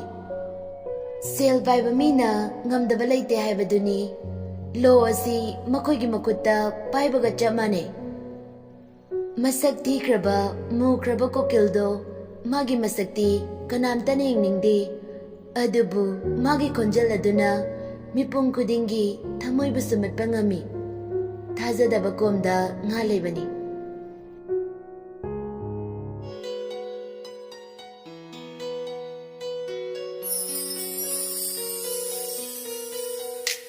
ꯃꯦꯔꯤ, ꯑꯩ ꯅꯪꯕꯨ ꯊꯃꯣꯏ ꯁꯦꯡꯅ ꯅꯨꯡꯁꯤꯌꯦ. ꯑꯩꯁꯨ ꯅꯪꯕꯨ ꯅꯨꯡꯁꯤꯌꯦ. ꯑꯌꯥ, ꯑꯁꯦꯡꯕ? ꯑꯁ, ꯉꯥꯎꯔꯦꯗ ꯑꯩ. ꯇꯥꯇꯣꯝꯊꯤꯟ, ꯅꯪꯁꯦ ꯑꯩꯒꯤꯗꯃꯛꯇ ꯏꯁꯣꯔꯅ ꯊꯥꯕꯤꯔꯛꯄꯅꯦ. ꯑꯗꯨꯗꯤ ꯅꯪꯁꯨ. ꯏꯁ. ꯍꯩ, ꯇꯧꯉꯝꯕꯤ, ꯑꯩꯅ ꯅꯪꯉꯣꯟꯗ ꯀꯔꯤ ꯍꯥꯏ? ꯅꯪ ꯑꯩꯅ ꯍꯥꯏꯕ ꯉꯥꯡꯕꯗ ꯎꯁꯤꯠꯇꯕ ꯅꯠꯇ꯭ꯔꯥ? ꯐꯩ, ꯅꯪ ꯑꯛꯁꯝꯗꯣ ꯄꯥꯏꯔꯒ ꯏꯟꯊꯣꯛꯄ ꯇꯥꯕꯅꯤ. ꯏꯃꯥ, ꯑꯩ ꯇꯥꯇꯣꯝꯊꯤꯟꯕꯨ ꯌꯥꯝꯅ ꯅꯨꯡꯁꯤꯌꯦ. ꯑꯩ ꯃꯥꯒ ꯂꯥꯞꯅꯕ ꯉꯝꯂꯣꯏ. ꯀꯔꯤ? ꯆꯠꯂꯣ ꯍꯥꯏꯗꯤ ꯆꯠꯂꯣꯗꯅ. ꯏꯃꯥ, ꯃꯥꯕꯨ ꯊꯝꯕꯤꯔꯝꯃꯣ. ꯏꯃꯥ, ꯑꯩ ꯃꯥꯕꯨ ꯅꯨꯡꯁꯤꯌꯦ. ꯏꯃꯥ, ꯏꯃꯥ! ꯇꯥꯏꯕꯪ ꯐꯥꯎꯅ ꯂꯥꯎꯔꯛꯏ. ꯅꯥꯀꯟꯗ ꯍꯤꯞꯂꯝꯕ ꯖꯣꯟ ꯈꯪꯄ꯭ꯔꯦ ꯈꯪꯅ. ꯍꯥ, ꯀꯅꯥꯒꯗꯧꯔꯦ? ꯀꯅꯥ ꯁꯤꯔꯦ? ꯑꯁꯤ ꯍꯥꯏꯔꯒ ꯇꯣꯝꯊꯤꯟꯗ ꯌꯦꯡꯂꯛꯏ. ꯇꯣꯝꯊꯤꯟ ꯃꯃꯥꯏ ꯃꯃꯤꯠ ꯍꯨꯃꯥꯡ ꯀꯥꯔꯒ ꯂꯩꯔꯝꯃꯤ. ꯇꯣꯝꯊꯤꯟ, ꯀꯩꯗꯧꯔꯒꯦ? ꯁꯦ, ꯒ꯭ꯌꯥꯟ ꯇꯥꯔꯕꯣ? ꯑꯩ ꯏꯁꯤꯡ ꯈꯤꯇ ꯊꯛꯀꯦ. ꯍꯥ, ꯍꯣꯏ ꯍꯣꯏ. ꯅꯥꯀꯟꯒꯤ ꯇꯦꯕꯜꯗ ꯊꯝꯂꯤꯕ ꯏꯁꯤꯡ ꯑꯗꯨ ꯇꯣꯝꯊꯤꯟꯗ ꯄꯤꯔꯛꯏ. ꯇꯣꯝꯊꯤꯟꯁꯨ ꯈꯔ ꯊꯛꯆꯤꯜꯂꯤ. ꯑꯗꯨꯒ ꯁꯣꯔ ꯑꯁꯥꯡꯕ ꯑꯃ ꯍꯣꯟꯗꯣꯔꯛꯏ. ꯌꯥꯔꯕꯣ? ꯌꯥꯔꯦ. ꯑꯗꯣ ꯀꯩꯗꯧꯔꯤꯅꯣꯕ? ꯑꯩꯗꯤ ꯏꯄꯥ ꯄꯥꯈꯠꯂꯨꯔꯦ. ꯑꯩꯗꯣ ꯃꯪ ꯐꯠꯇꯕ ꯑꯃ ꯃꯪꯂꯨꯔꯕ ꯃꯥꯜꯂꯦ.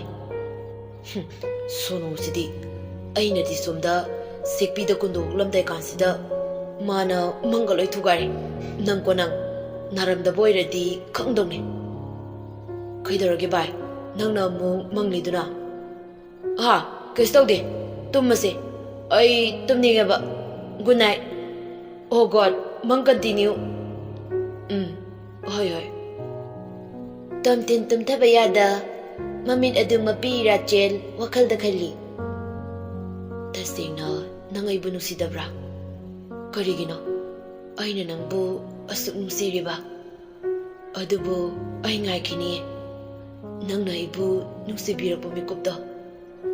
ꯆꯍꯤ ꯀꯌꯥ, ꯀꯨꯃꯣꯜ ꯀꯌꯥ ꯍꯧꯈ꯭ꯔꯕꯁꯨ ꯑꯩꯒꯤ ꯐꯤꯔꯦꯞꯇꯤ ꯍꯣꯡꯂꯔꯣꯏꯌꯦ. ꯑꯌꯨꯛ ꯑꯉꯟꯕꯗ ꯔꯦꯁꯃꯥꯗꯨ ꯃꯅꯝꯃꯒ ꯃꯕꯨꯡꯒ ꯍꯣꯁꯄꯤꯇꯥꯜꯗ ꯂꯥꯛꯂꯝꯃꯤ. ꯒꯤꯇꯥ ꯃꯆꯥꯒꯤ ꯃꯅꯥꯛꯇ ꯐꯝꯗꯨꯅ ꯃꯆꯥꯒꯤ ꯁꯦꯕꯥ ꯇꯧꯔꯤ. ꯅꯥꯀꯟꯗ ꯖꯣꯟ ꯒꯦꯝ ꯁꯥꯟꯅꯔꯤ. ꯃꯅꯤꯊꯣꯏꯕꯒ ꯔꯟꯕꯤꯔꯒꯗꯤ ꯍꯤꯗꯥꯛ ꯂꯩꯕ ꯆꯠꯈꯤ. ꯇꯣꯝꯊꯤꯟꯅ ꯍꯦꯛ ꯁꯣꯛꯄꯗꯒꯤ ꯖꯣꯟ ꯑꯃꯗꯤ ꯃꯅꯤꯊꯣꯏꯕ ꯍꯣꯁꯄꯤꯇꯥꯜꯗ ꯑꯗꯨꯝ ꯂꯩꯔꯕꯅꯤ.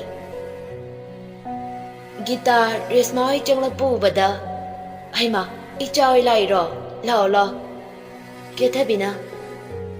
Ima, ainane, Jack Toga Chabani. Ibi Messina, Jets and a Kangla Pangam the Vadaki, Lagli Bane. Yachin Bana. Ima, Babung Dudina. Nang Babung di Hidagli Bajetki. Oh. Resma Tomtin Ibliba, bed Adogi Matagda, Fatka Kalaga Fami. Tomtin Masa doing a Davana Lori, Odubukari Suidi. Resma Tabna. Ima, Tomtin say, come down to Solibano. Ibema, Ima, Kari Hagadavano Kongre. Madugi, Tongambida. Ima, Ising Glossum to Takiba. Mamagiwa, Deloy Dringeda, Tomtin Americ Telapani. Resma Tavok Favisa Duna, Nakanda Lady Flax at the day, Ising Glass Amaday Duna Piri. Thanks. Imo say, Tabak on Tong na Fakre. Aima, Aidi, Ikaw Kitabia, Yajinba, Law, Imaga, Jaglas amamam tang taglusi. Hoima Imagi bunga, Nangidi, Kayle Roga. Yarnima, Aikisum, Janindi. Hoi, Adudi, Yakpotaroko.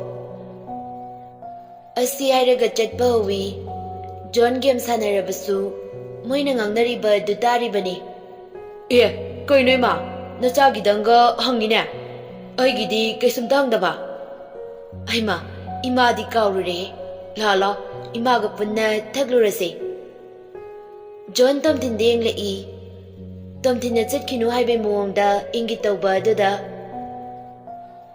Ima, I game say Tado Payadre.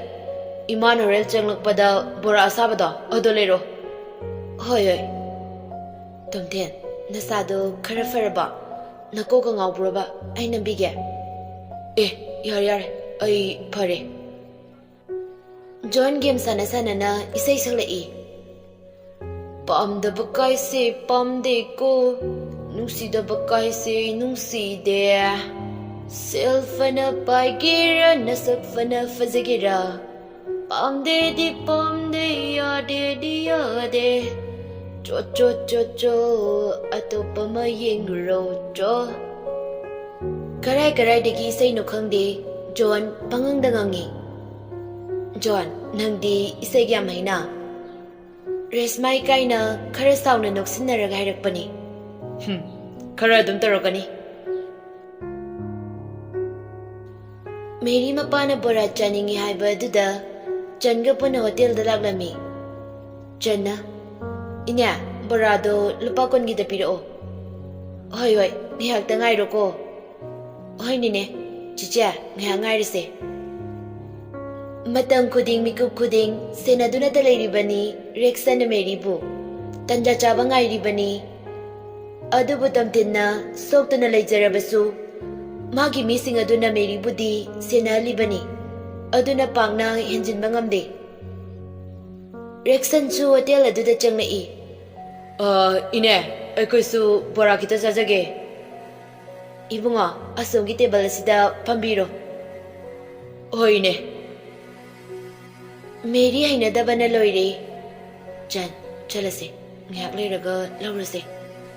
As, Jack, Ninesu, Loitore. Asidum Puraga Chalaseba. Hoi. Rexan Karim Naraga. Ine, no is why say Masafazava Mayamna. Ho, Labane. Ado Masafazar su, Takat Paritakalina. Tanja did a Saki Susam E. Rada, Borado, Lupakon Gidapiro. Hoyo Iche, Niangai Biro. Anganka is the Pikraga, Ichega Mupirage. Yari, I get on a piro. I think Lavani. Jen Fu Agolaga. Nesakia, I couldn't say I said, Guirabani, I couldn't hale. Aduna Paraza, I couldn't pukrage. Hi, can you picture? I narrated to Minalayo. Nerada, I could the pirogada. A Sierraga, Rada the Gibora, the Loduna, Machin Manak Jetki.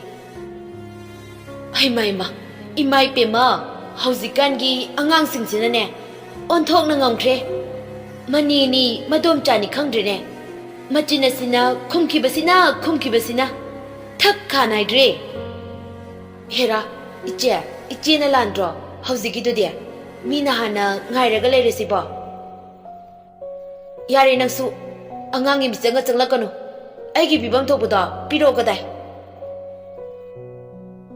Tha ahumlom hauzin kre Tomtin naba khara fariduna mayumda putarei Adubu tomtinna mayam pulingai wakal nungaina leirabasu matanda leiraba matamdadi yamna wai kapchei Gitana Ibungo nasadusu naba khara farabanina lohongbase numilemna nabataragi nangna naduna leirabanina lohongbadusu yeithokre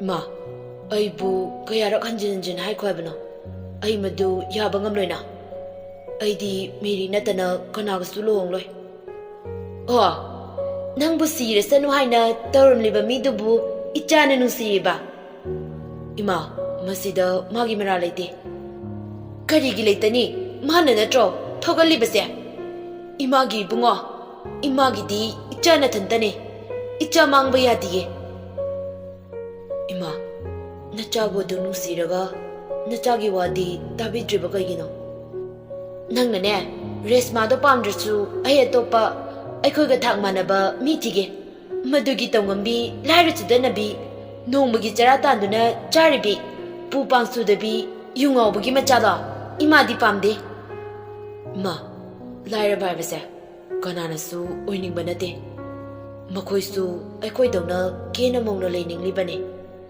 Ima laira ba machada aikoina sagot piraga aikoi puna nungsi sanana leiba yadabra Hai nang nengonda takadab nate Imada wayam nangalakano aina pamdradi pamdre Asi airaga thoki tamthin ningamda Kaigino aikoi miyabana awang anim khairamliba Aise asumna wagada boirabadi aibu karigi hinganbiribano Amu wakal laktuna masa adu yamna sawningna Masi pumba Rexon Nangi khuzin tharang oirangane haba ai thaje asuk lakchaba Police station dani SP Tha ahum sujila fawba ngasi fawba aseng bachuma fangtre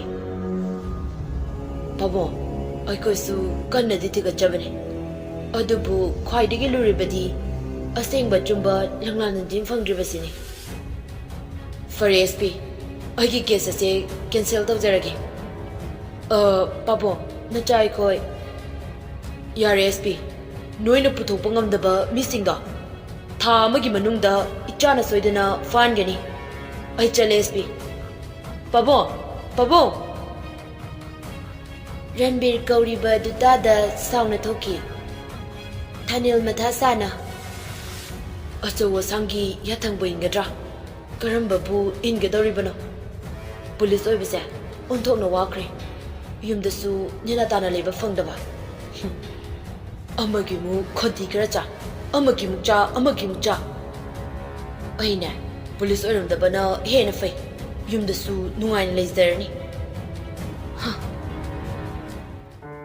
Tamthina ngawbaga pangkhak oiri Chagani thakani khangdre Yuda thaktuna leikre Gita kari haigadabano khangdre Machabu warakpasu ngamdre Pung 12 yelaba fawba tamtin nimdan jilakti Gita manggol aduda famlaga machabu halakpa ngairi Hoy mama nacha halakdriba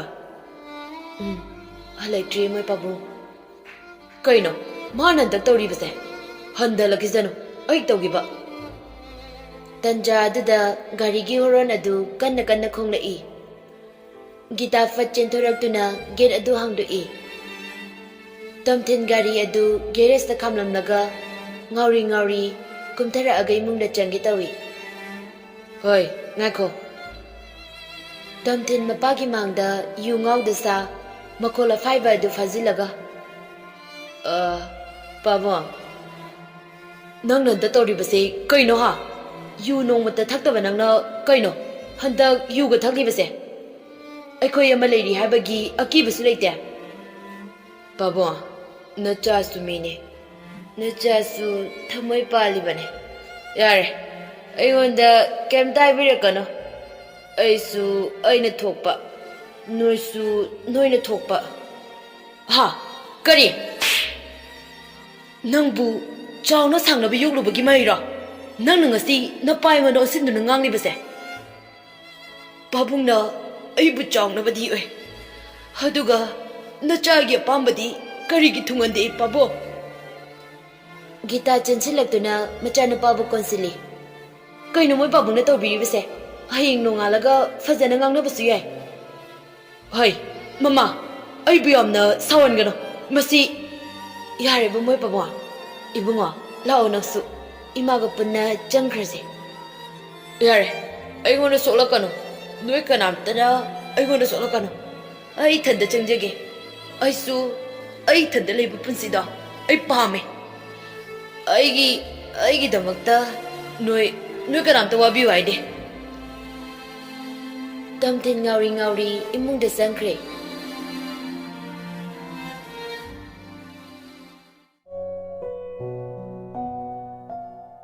Nungthilgi pung ani tarakpa duwaida John Tamthin khoida laknami. Gitana. Haima, icha lakli bro. Hoima. Ibunga, ima wab taigi. Ima mathayam sari ne. Ima, kariwano, hekta ibiyo. Ibunga, nang marupse, chak susade. Adum manglagale. Numidang khudingi yuda adum thaklagale. Ima se, mabuse na bangamdrene. Ima, nacha lerisidi. Nacha na fanaba loina sinjage. Ibunga, nang na tawragane. Icha se mukta gyan tahalo. Adugane, lohong base thuzinaba tawse. Hoi ma, adudi ima ai Tamthin gi manakta mukta chalokhige. Hoi. Asi hairaga imungda murum sonduna changki. Mama makki saktane, macha makki saktane. Machana ngokzatnana leiribase. Fanaba machana pamjariba nupise. Hainaruge habi wadi leite. Aduga khara thuna lohongnaba tawse haisin pilabani oiba. Tamthin thongnang manak aduda thariba sofa aduda famlaga manglaga le. Ai amukta changjarake yagadro. Haidrasu changloko. Aima, Tamthin, nangdi nasak yam thijalena. Aise sak khara thina leizabaneba. Ado hojikti nangondagi ani helene. Hoi, nangni hele. Ado nang chak charba. Chade. Kaige. Bai, ai chaksu chaningde. Ai mauba yam nungsi. Maga lapnada oiradi ai sikhibani hena fei. As, kaigi siduino. Nangidamakta ai leisidi. Nang nupa tho'o bai, thangnaan gano. Magidamakta adumang lepiyo. Adubu bai, chak inthi nuwaina chadrabadi nasada soklani. Aduna karamna nang thaba pangthokpungongani. Yeknabana langoi chalaba matamsida nang sumaina leiba yabra. Bai. Kana de lao. Chak charakbe phawbane chak lame. As chak charusla. Bai, ai chaningde. Nang meri nungsidra. Fare. As, bai. Oise, lao charuse. Aduneba. Sondana mani thoiba ningba kairaba misak haibada oire. Machi da mangduna adum lei. Marup singasu pundabasu kuire. Mani thoibagi mamara dena. Ibunga, chak chaslao. Ma, ai chak chaningde. Ibunga, nang na chak inthi nungaina chadribase kayam kuire. Ima ai chak khakta leibasida icha na chak chadraga ima na karam na chaw haibano. Ima, ai khangbe ongwai. Se, ima leisidi icha na wari basinda ima dayu. Ima, ai mabu yamna nungsi. Adubu ima, madi lohongkidare. Aina su kuibase fongdokta thamoida lona thamjaba. Adubu ima, madi migi ukidare. Imagi bunga se to se laibakta tamlamdrabane khando o lao imaga punna chak jawrase. Ima, Ay chak chaning di. Ibunga, nang maibudi nung sidraba. Ima, ay chak charagi ima. Ay chak charagi. Thamoy mana wajaba, pugning mana kapjaba, kanana su khangbide, awabagi tengthakoldi, awaba khangnaba mi adu khakna khangani. Thengnaba numidangi matam yora fawbada, ibohal ngasidi yumda hanjilakte. Meriga changadu mapana aduda famlaga mapabu halakpa ngairi. Chan, nang tumuracho. Chicha, ay tumningdriye, ay su baba ngaiba yawge. Hoi. Meri wakhalda khanjai. Kaigino, babana hauzik fawba halaktribasina. Kari tawba yaorazana. Tanja aduda asukuiba matam yu thakidraba ibohal ngasidi yu thaklaga lauraga changlai. Aina yu thakningaga thakani, thakningdraga tukani. Kusini, nathawra, muwa amta lawde aisini. Darka dade. Chicha, babane. Changa merigana mapabu samduna purai. Sumanga aduda ibohal Meri na samlamba khudang adu fat kantharaga. Oi, tongambe. Nang ingwanda solakano. Oktabe. Meri tapna. Baba, kaino aisibo. Nachana kari lankrabage. Hoi, tongambe. Nang sel kyam pange. Ay pige. Nang no oktabe oiduna napaibu thagliba natra. Meri mapagi mukhong adu kolaga. Baba, nacha kanagi sumafamda oktabili chachati. Baba, nacha di isagi umamamalna imung asibu pudrabani. Baba, nacha landi. Taning de, ayunda nangi nachinduna baba na karakana. Tugaji, nangumba oktabasidi ay pigi chane foba ay haining di. Baba, kaino, chichi da ngangbirise. Chichi di kesulande na. Ay, nang tumina layo. Mangasidagi aigi chana trabane. Baba, adum na bigano. Aigi di baba aga changana tana kana sulaiti baba. Ay, aingonda solakano. Pare, baba na ibu tasabi trabani na. Ay sikragi baba. Ay sikragi. Ibohal makada famdaraga machagi mamaida nusina nali. Ipagi bema ichalande haiba ipa khangine. Ipagi bema ipa lale. Ipa yam lale ne. Baba. Ibohal ngasai thabak sipamda ngangnakhiba sing adu ningsinglai. Mina wabu uragana khuba khu kudana noksanabiba. Nungaibu uragana amuk kalakpa miyauba masi miyoibagi lichatni. Thabak toriba adu chumna tawgidi leite mibu panaba migi mungkainaba honajabi kaya amasu leiribani.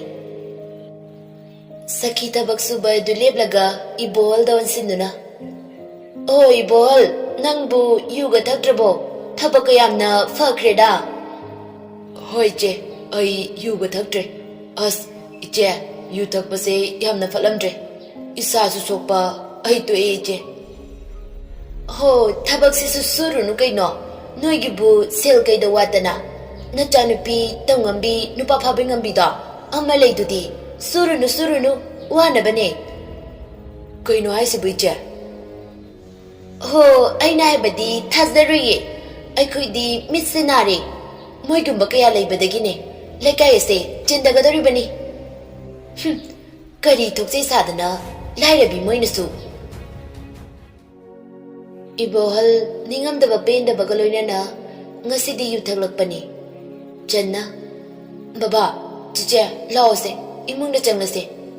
Baba, nang yu thaaroi haida. Aduga yu thaklaiba. Atombya, Baba lare. Hayengdaidi Baba thaaroi. Asingba. Promise. Mapa macha makhoi ahumdu imungda changkhre.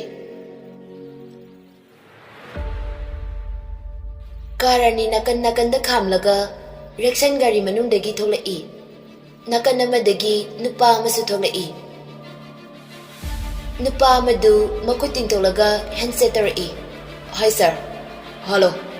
Thabakdi kumdore. Sir, success hoijare. Good. Adudi kadai. Nupa amadu magi gari dagi bag ama lagthoraktuna rekshan da langai. Rekshan su oglaga bag adu hangtoklaga manungda karigumba ama lagthorai. Manam sut namlaga. Okay. Asi airaga magi gari dagi paisa lagthotuna pirai. Okay sir. Goodbye. Rekshan su gari tongduna chatkre. Nupa amadu su chatkre. Resma tomtin koida laklammi. Ranbir mangonda thariba sofa da famlaga leirami. Pabong. Haima, icha laklibra. Oi pabong. Chango. Imungda nama laibane. Oi pabong. Resma chakumda Gita gi manakta changlai. Gita mamai leitorakpada Resma changlakpaga hek chanare. Haima, icha laidana. Oi ma. Lao. Imane chak thongambane. Imaga chakpana chakrase. Haima, aisu chakam ta charakte. Ima hoida charani laabane. Hai, adobe ma. Nang tomtengi chaamta bizaru chocho. Imana pirasu chawai basu yade. Haima, kadai, ai piruge. Resma chagadu puraga tomtengi kada changlai. Thongadu thilaga. Oh, ay amutta changjarake. Tomtin famungda iblambadai Resma changlakpa aduda fuk awali. Resma changlaktuna mana purakpa chagadu table aduda thami. Tomtin. Chak charase. Ay chaningde. Yare, nang thokro. Tomtin, nang iba saurira. Ay kanabasu saude. Tomtin, ay tasingna nangwanda lankre. Marup amagi nusikraba marida. Aina thadaki khalure. Ay lale. Tomtin, nang naise. Nangi asing marup ni khaladi. Nangi waba nungaitaba singda. Ay ngonda share taro. Resma. Se, hayro. Asi haina Tomtin gi manakta tamna fami. Tomtin Resma gi makot adu pairaga. Makoga dunon tharaga tapna rai.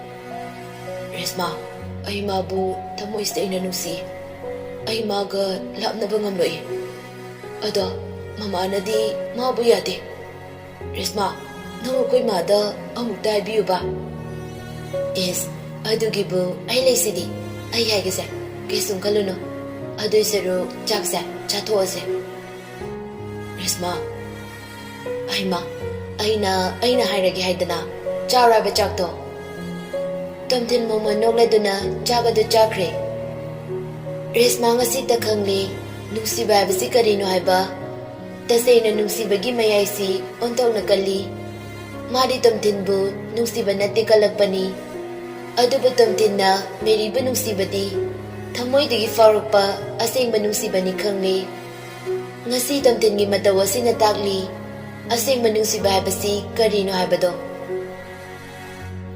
Resma wakalai, matam mamada thanil na mabu kaya datana jakiba, mangwanda jakiba, adubu mana lairaba machani haina yabikide.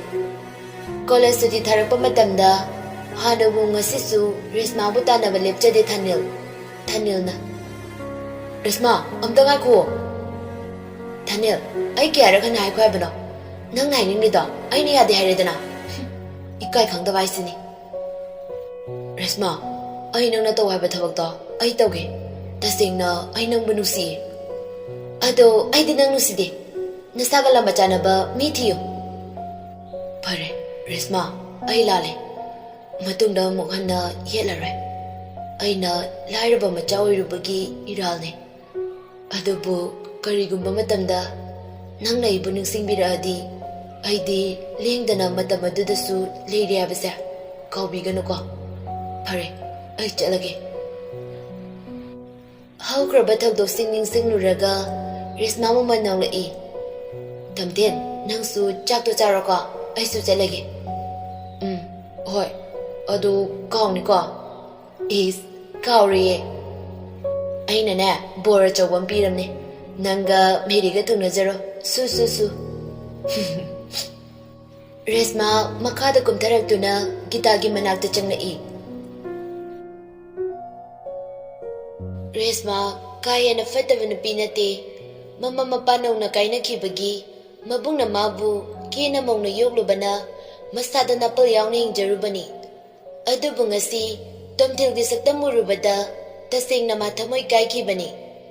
Chada tagtabagi. Mayang kangkangsin. Kuchu kumiensu amata thoktre.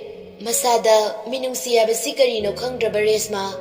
Adu bungasi di. Matasing na tamoy kay Resma, kitchenda kitagi manakta changnai. Ibema, ibungodi chak yaorabasu. Ima, yaore. Fare, imogtani, adune nupi haibase.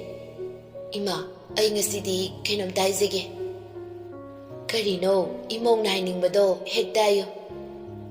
Ima, meribu yumasigi maoinaba hainaba chatpiyo. Hera, karino da. Magumba lairasuda nabi nongmagi charatanduna charibi mabu aigi imo. Madudi oitoktabane. Ima, napal yamna kagano. Kaidawnungda maduna punsi lambi chatpiyare. Wato na wanglaga kwangna famdekbane. Ma, ay luongbase tooge. Nacha amu yauzarage. Asi hairaga chatpa huwi adubo amu wansilaga. Ima, Nacha bebar khar kaizakre sawade. Asumna Resma chakre. Kariya, nangna hektaraga aina yagadra. Nangna trasu nupi miyam naina. Ai chakre da. Masi pumbase. Tongambi nangna niko. Hera, nupi bu nathandaro. Ai gisu mi miyam lay. Thanil station chatke haina loiselingay da phone adu ringking na i. Thanil kanano haina phone adu lokhatuni yengi. Adubu mamit adu khanglaw lawtokduna munni yengduna lay. Mana sum yengningay da call adu tatkre. Ringdo amukasu king na i. Thanil gyan khanglaw la i. Panthada call adu sat pakatli. Hello. Pungani da Kombire garden da lao yagadra. Ha, punganya. Yagani ye. Adudi lao. Ay tamage. Ha, hoi, ado. Ye, tamgre ne. As, kaino asibu. Ay bu manglo tay bangla. Ay na kaliba ngasidi mangase nungay na. Kanade. Bunga mamakay tare. Lucy lukige. La. Kuy na uning na ngay jarak pa sakta mama na una siyarak pa da karam na rawroy. Hay na kibagi matungin na Tomtin hana Kombire garden aduda ngairaga lay. Pungani tabada gate adugi manungda tapna changai. Ngasidi taseng na limkre Resma adu. Amuba machugi armless croft tof amaga tandan machugi mapan angang banahagpa muka fanek aduga masamadusu yamna sangda lengban fawbadang thadaraga yamna tapna ingna mong hada changai. Thanil mamit ko pa kawa makay yengduna laikre. Resma thaningi managda yauragladuna. Thanil. Thanil kangpre kang na. How. Jangas lao. Hoi, jangase. Astum na nido fampam lady badam da janga i. Yamna fazato mena. Is, kaiduna da.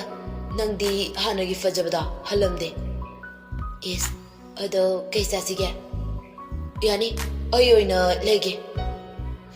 Yade, ay na kaubani na ay na kong daw ni. Ado di coffee na taase. Hoy. Coffee so adar daw kre. Resma tap na sor sang ba mohon to aga wari i. Thanil, ay na nang bu ngasi mapamasida ka risa. Atay kay gisunate.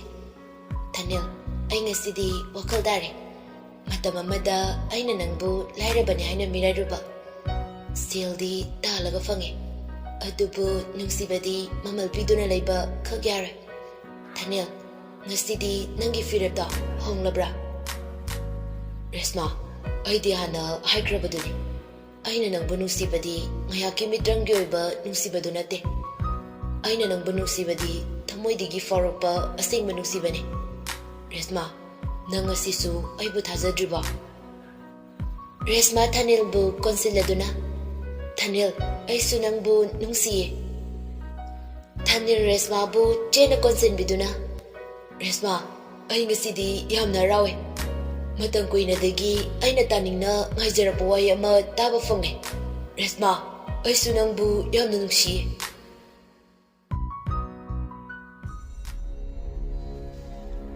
Guitar ꯁꯥꯎꯅ ꯀꯦꯊꯕꯤ ꯈꯣꯏꯗ ꯂꯥꯛꯂꯒ ꯉꯥꯡꯂꯝꯃꯤ. ꯍꯩ, ꯀꯦꯊꯕꯤ, ꯌꯥꯏꯆꯟꯕ, ꯀꯅꯥ ꯀꯅꯥ ꯂꯩ? ꯀꯦꯊꯕꯤ ꯊꯣꯛꯂꯛꯇꯨꯅ, ꯍꯩꯃꯥ, ꯏꯃꯥ, ꯀꯩꯗꯧꯕꯤꯕ ꯌꯥꯎꯔꯒꯦ? ꯑꯗꯨ ꯐꯤꯡꯅ ꯂꯥꯛꯂꯤꯕꯗꯣ? ꯍꯩ, ꯏꯕꯨꯡꯉꯣꯗꯤ? ꯏꯃꯥ, ꯃꯥꯗꯤ ꯊꯕꯛ ꯆꯠꯊꯣꯛꯈꯤꯌꯦ. ꯍꯩ, ꯑꯩꯒꯤꯁꯨ ꯃꯤ ꯋꯥꯠꯇꯦꯅꯦ. ꯅꯆꯟꯅꯨꯄꯤꯗꯣ ꯏꯃꯧ ꯑꯣꯏꯗ꯭ꯔꯁꯨ ꯌꯥꯏ. ꯊꯥꯏꯅꯗꯒꯤ ꯂꯣꯏꯅꯔꯛꯄꯒꯤ ꯃꯔꯤꯗꯣ ꯇꯠꯍꯟꯅꯤꯡꯗꯕꯒꯤ ꯍꯥꯏꯗꯨꯅ ꯂꯨꯍꯣꯡꯕꯁꯦ ꯍꯥꯏꯈꯤꯕꯅꯤ. ꯑꯗꯨꯒ ꯀꯩꯗꯧꯔꯒꯦ ꯃꯥ? ꯅꯆꯥꯗꯤ ꯒ꯭ꯌꯥꯟ ꯇꯥꯗ꯭ꯔꯦ. ꯅꯆꯟꯅꯨꯄꯤ ꯑꯐꯥꯎꯕꯤꯗꯣ ꯃꯥ ꯂꯥꯛꯑꯒ ꯍꯪꯉꯨ. ꯑꯩ ꯆꯠꯂꯦ. ꯍꯩ, ꯅꯃꯥꯡꯗ ꯏꯆꯥꯅꯨꯄꯥꯗꯣ ꯆꯥꯎꯅ ꯍꯣꯡꯒꯦꯍꯦ. ꯒꯤꯇꯥ ꯆꯥꯎꯅ ꯆꯠꯈꯤꯔꯝꯃꯤ. ꯔꯦꯁꯃꯥ ꯃꯣꯃꯣꯟ ꯅꯣꯛꯇꯨꯅ ꯌꯨꯝꯗ ꯆꯪꯂꯛꯏ. ꯃꯥꯡꯒꯣꯜꯗ ꯌꯥꯏꯆꯤꯟꯕꯒ ꯃꯅꯝꯃꯒ ꯐꯝꯂꯒ ꯂꯩꯔꯝꯃꯤ. ꯏꯕꯦꯝꯃ, ꯅꯪ ꯉꯥꯏꯈꯣ. ꯀꯩ ꯍꯥꯏꯒꯦ ꯇꯥꯃꯣ? ꯅꯪ ꯏꯃꯥꯗ ꯀꯔꯤ ꯍꯥꯏꯔꯨꯒꯦ? ꯇꯥꯃꯣ, ꯈꯨꯝꯃꯣ ꯅꯆꯤꯟꯗꯣ. ꯇꯥꯃꯣ, ꯂꯨꯍꯣꯡꯕꯁꯦ ꯇꯣꯛꯑꯁꯦꯅ ꯍꯥꯏꯔꯨꯏꯌꯦ. ꯌꯥꯏꯆꯦꯟꯕ ꯆꯥꯎꯅ ꯐꯝꯂꯝꯕꯗꯒꯤ ꯒꯣꯜꯂꯒ, ꯀꯩꯒꯤ? ꯅꯪꯁꯦ ꯑꯩꯅ ꯏꯃꯥ ꯏꯄꯥ ꯂꯩꯇ꯭ꯔꯥ ꯍꯥꯏꯗꯨꯅ ꯅꯪꯕꯨ ꯀꯦꯅ ꯃꯧꯅ ꯌꯣꯛꯂꯨꯕꯒꯤ ꯃꯍꯩꯔꯣ? ꯅꯪꯅ ꯉꯁꯤ ꯅꯕꯨꯡ ꯑꯩꯈꯣꯏꯕꯨ ꯃꯤꯃꯥꯡꯗ ꯌꯣꯜꯂꯤꯕ? ꯇꯥꯃꯣ, ꯁꯦꯜ ꯍꯥꯏꯁꯤꯗꯤ ꯇꯥꯜꯂꯒ ꯐꯪꯉꯦ. ꯑꯗꯨꯕꯨ ꯑꯩꯅ ꯃꯥꯒꯤ ꯃꯅꯥꯛꯇ ꯂꯩꯔꯨꯔꯒ ꯃꯥꯒꯤ ꯃꯤꯅꯨꯡꯁꯤ ꯃꯆꯦꯠ ꯑꯃ ꯐꯥꯎꯕ ꯐꯪꯗ꯭ꯔꯕꯗꯤ ꯅꯆꯟꯅ ꯀꯔꯝꯅ ꯅꯨꯡꯉꯥꯏꯅ ꯂꯩꯒꯅꯤ? ꯌꯨꯝꯒꯤ ꯃꯧ ꯑꯃ ꯍꯥꯏꯕꯁꯦ ꯏꯃꯨꯡ ꯃꯅꯨꯡ ꯌꯥꯅꯅ ꯃꯄꯨꯔꯣꯏꯕ ꯑꯗꯨꯅ ꯅꯨꯡꯁꯤꯅ ꯇꯧꯕꯤꯕ, ꯃꯅꯦꯝ ꯃꯀꯨꯒ ꯅꯨꯡꯁꯤ ꯆꯥꯟꯅꯅ ꯂꯩꯕꯗꯣ ꯑꯗꯨ ꯅꯠꯇꯕ꯭ꯔꯥ? ꯁꯦꯜ ꯐꯅꯌꯥꯝ ꯄꯥꯏꯗꯨꯅꯁꯨ ꯅꯨꯡꯁꯤꯕꯗꯤ ꯃꯃꯜ ꯄꯤꯗꯨꯅ ꯂꯩꯕ ꯌꯥꯗꯦ. ꯇꯥꯃꯣ, ꯅꯆꯜꯕꯨ ꯍꯥꯏꯕ ꯏꯟꯗꯦ ꯍꯥꯏꯅ ꯋꯥꯔꯧꯕꯤꯒꯅꯨ. ꯅꯆꯜ ꯂꯨꯍꯣꯡꯕꯁꯦ ꯇꯣꯛꯆꯔꯒꯦ. ꯑꯩꯒꯤꯁꯨ ꯑꯩꯕꯨ ꯅꯨꯡꯁꯤꯕꯤꯕ ꯀꯅꯥꯒꯨꯝꯕ ꯑꯃ ꯂꯩ. ꯍꯩꯔꯝꯂꯒ ꯏꯃꯨꯡꯗ ꯆꯪꯈꯤ. ꯌꯥꯏꯆꯦꯟꯕ ꯉꯁꯤꯗꯤ ꯒ꯭ꯌꯥꯟ ꯇꯥꯔꯦ. ꯀꯦꯊꯕꯤ ꯃꯥ ꯃꯉꯥꯏꯔꯦ ꯍꯥꯏꯗꯨꯅ ꯆꯠꯆꯔꯝꯕ ꯃꯤ ꯑꯃꯒ ꯑꯃꯒꯒꯤ ꯃꯔꯛꯇ ꯃꯥꯅ ꯈꯦꯠꯅꯕ ꯊꯝꯂꯨꯕ. ꯑꯗꯨꯕꯨ ꯉꯁꯤꯗꯤ ꯃꯆꯟꯒꯤ ꯋꯥꯍꯩꯁꯤꯡ ꯑꯁꯤ ꯇꯥꯔꯨꯕꯗ ꯃꯊꯟꯇ ꯃꯁꯥꯅ ꯃꯁꯥꯕꯨ ꯆꯩꯖꯔꯤ. ꯍꯜꯂꯣ, ꯁꯥꯔ. ꯇꯥꯏ. ꯁꯥꯔ, ꯃꯤꯁꯇꯔ ꯑꯗꯨ ꯑꯩꯈꯣꯏꯒꯤ ꯈꯨꯠꯇ ꯂꯩꯖꯔꯦ. ꯑꯣ, ꯒꯨꯗ. ꯑꯗꯣ ꯁꯥꯔ, ꯃꯥꯁꯦ ꯀꯝꯗꯧꯁꯦ ꯍꯥꯏꯕꯅꯣ? ꯂꯣꯏꯁꯤꯟꯈ꯭ꯔꯁꯦ? ꯃꯗꯨ ꯌꯥꯗꯦ. ꯑꯩ ꯍꯧꯖꯤꯛꯃꯛ ꯂꯥꯛꯀꯅꯤ. Okay sir. ꯇꯣꯝꯊꯤꯟ ꯀꯣꯜ ꯑꯗꯨ ꯊꯝꯕꯒ ꯃꯈꯥꯗ ꯒꯥꯔꯤ ꯁꯣ ꯑꯗꯨ ꯄꯥꯏꯗꯨꯅ ꯄ꯭ꯔꯞ ꯀꯨꯝꯊꯔꯛꯏ. ꯏꯕꯨꯡꯉꯣ, ꯅꯪ ꯉꯥꯏꯈꯣ. ꯄꯥꯕꯨꯡ, ꯀꯣꯟꯅ ꯁꯥꯟꯅꯔꯁꯦ. ꯑꯩ ꯈꯔ ꯊꯨꯔꯦ. ꯍꯣꯏ, ꯅꯪꯒꯤꯗꯣ ꯑꯩꯁꯨ ꯈꯪꯉꯤ. ꯏꯄꯥ ꯌꯥꯎꯒꯦ. ꯄꯥꯕꯨꯡ, ꯂꯥꯛꯑꯣ ꯂꯥꯛꯑꯣ. ꯑꯁꯨꯝꯅ ꯃꯄꯥ ꯃꯆꯥ ꯑꯅꯤꯗꯨ ꯄꯨꯂꯞ ꯂꯥꯛꯂꯝꯃꯤ. ꯑꯃꯝꯕ ꯀꯥ ꯑꯗꯨꯗ ꯕ꯭ꯂꯕ ꯑꯃꯈꯛ ꯊꯥꯜꯂꯤ. ꯀꯥ ꯑꯗꯨꯗ ꯃꯄꯥ ꯃꯆꯥ ꯃꯥꯒꯤ ꯃꯤꯁꯤꯡ ꯑꯗꯨꯒ ꯆꯪꯂꯛꯏ. ꯅꯨꯄꯥ ꯑꯃ ꯌꯥꯝꯅ ꯋꯥꯅ ꯃꯃꯥꯏ ꯃꯃꯤꯠꯇꯨꯁꯨ ꯏꯍꯤꯡ ꯅꯥꯍꯤꯡꯅ ꯂꯣꯏꯔꯤ. ꯇꯞꯅ ꯅꯨꯄꯥ ꯑꯗꯨꯗ ꯃꯄꯥ ꯃꯆꯥ ꯑꯅꯤꯗꯨꯅ ꯃꯨꯟꯅ ꯌꯦꯡꯉꯤ. ꯇꯣꯝꯊꯤꯟ ꯃꯀꯣꯛ ꯑꯗꯨ ꯇꯞꯅ ꯅꯣꯟꯊꯗꯨꯅ ꯃꯌꯥ ꯀ꯭ꯔꯛ ꯆꯤꯛꯑꯒ, ꯅꯪ ꯇꯁꯦꯡꯅ ꯈꯨꯝꯃꯨ. ꯑꯩꯕꯨ ꯍꯥꯠꯅꯕ ꯁꯤꯜꯂꯤꯕ ꯃꯤꯁꯛ ꯑꯗꯣ ꯀꯅꯥꯅꯣ? ꯁꯥꯔ, ꯑꯩ ꯈꯪꯗꯦ. ꯅꯪ ꯑꯁꯦꯡꯕ ꯆꯨꯝꯕ ꯍꯥꯏꯔꯔꯣꯏ? ꯁꯥꯔ, ꯑꯩꯗꯤ ꯑꯁꯦꯡꯕ ꯈꯪꯖꯗꯕꯅꯦ. ꯀꯔꯤ? ꯅꯪ ꯈꯪꯗꯕꯅꯦ ꯍꯥꯏꯕ? ꯑꯗꯨ ꯑꯣꯏꯔꯗꯤ ꯅꯪ ꯂꯣꯏꯁꯤꯟꯕ ꯇꯥꯕꯅꯤ. ꯑꯁꯤ ꯍꯥꯏꯔꯒ ꯃꯥꯒꯤ ꯄꯤꯁꯇꯣꯜ ꯑꯗꯨ ꯂꯧꯊꯣꯛꯇꯨꯅ ꯀꯥꯞꯀꯦ ꯇꯧꯏ. ꯁꯥꯔ, ꯑꯗꯨꯗꯗꯤ ꯇꯧꯕꯤꯒꯅꯨ. ꯊꯣꯏꯕ, ꯑꯗꯨ ꯇꯧꯕ ꯌꯥꯗꯦ. ꯃꯄꯥꯅ ꯃꯆꯥꯒꯤ ꯃꯈꯨꯠꯇꯒꯤ ꯅꯣꯡꯃꯩ ꯑꯗꯨ ꯃꯨꯜꯂꯒ ꯅꯨꯄꯥ ꯑꯗꯨꯗ ꯑꯣꯟꯁꯤꯜꯂꯒ, ꯅꯊ꯭ꯋꯥꯏ ꯃꯆꯥꯗꯨ ꯍꯤꯡꯅꯕꯗꯤ ꯁꯠ ꯍꯥꯏꯔꯣ. ꯁꯥꯔ, ꯑꯩ ꯈꯪꯗꯦ. Tomtin sauna mapadigi nongmay adu lawduna nupa adugi makhongda kapsili. Nupa adu anabagi chaina khangba ngamdraduna kanna lawi. Tomtin amakasu amaduda kapke tawi. Sir, I haizarage sir. Rexanga mapa kubirgana aikoida selfiduna nang bahalo haibadagi ai sabakna sarbugarina thongkibane. Ranbir tapna adu ngasaina fazana intijana haiba kaidogi. Nasado wazarida nangna sengba hairabanina nang boina thadokpirani. Sir, oi bumukta ngkpiyu. Nangbu ngkpiba ngkpirabani aina nangbu. Asi hairaga makokta nongmaina kapsili. Aduga Ranbir yamna sauna. Aigi chada kanamtara sokpyar. Ichagidi mapaile. Oi, noi kana no siji putoko. Nupa karena asiba nupa adu putoki. Babo. Sir, say. Ngasai nupa adu na haikiba wahising adu video record nupa amana toksilibani. Asum na mapamachani du mayumda chakre.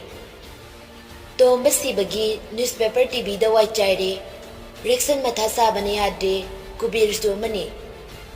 Babo, tombagi misise aidi chingne. Sakhangdaba singna hatpoiramle.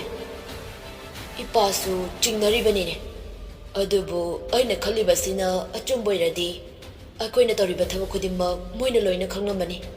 Masina kamaina tawba. Babo, madugi damakdadi kesum khanbigano. Nachana fanaba loina sinjagi. Fattabagidi mi wate haibaduni. Adubu fattaba tawriba mi adusu nongmadi mana tawzariba adugi mai fanglakani. Aina tawbana aina fangbani. Matamna kanabasu ngaibide. Thanil amadi resmasu nuksinabagi mari asi asum chechinnarai. Asumna makoy anisu loongnaba matam lepnakre. Nungtilgi matamni jolga mani thoibagana tomthin bunamdana mirikoygi kulda lakmine. Ahumdo kongnang mukong aduda makoy butholok pangari. John marup aniduda amada muyeng tawragale. Mani thoibaga tomthinga wakal nungaitabagi manglagale. Koino noy aniduna tawriduna mani nangna mu kaidare. As khangi sono sidi khangrede nupiyu na balaga kaino ba nabani na sadudong na manglagalaida. As yare tomtin nangi saktadudane meri na yarakatawga mandre kaidai na yan kang sinkray chumale.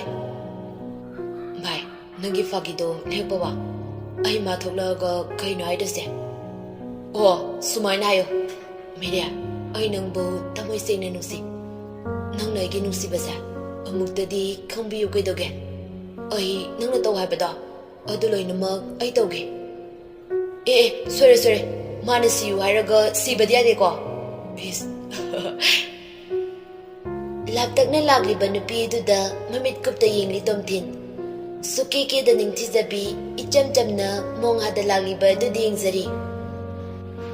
Kayang kuiragi lakpa dajoan. Kuidrida. Tomthin gi sakpam ubada meda nungaizaramde. Adubu meridi mamito hangkatna yengde. Makada dum yenglaga wase kaisu harakte. John medada michi khalaga makoy ani nakan amada thokre. Mani thoibasu nakan amada chakre.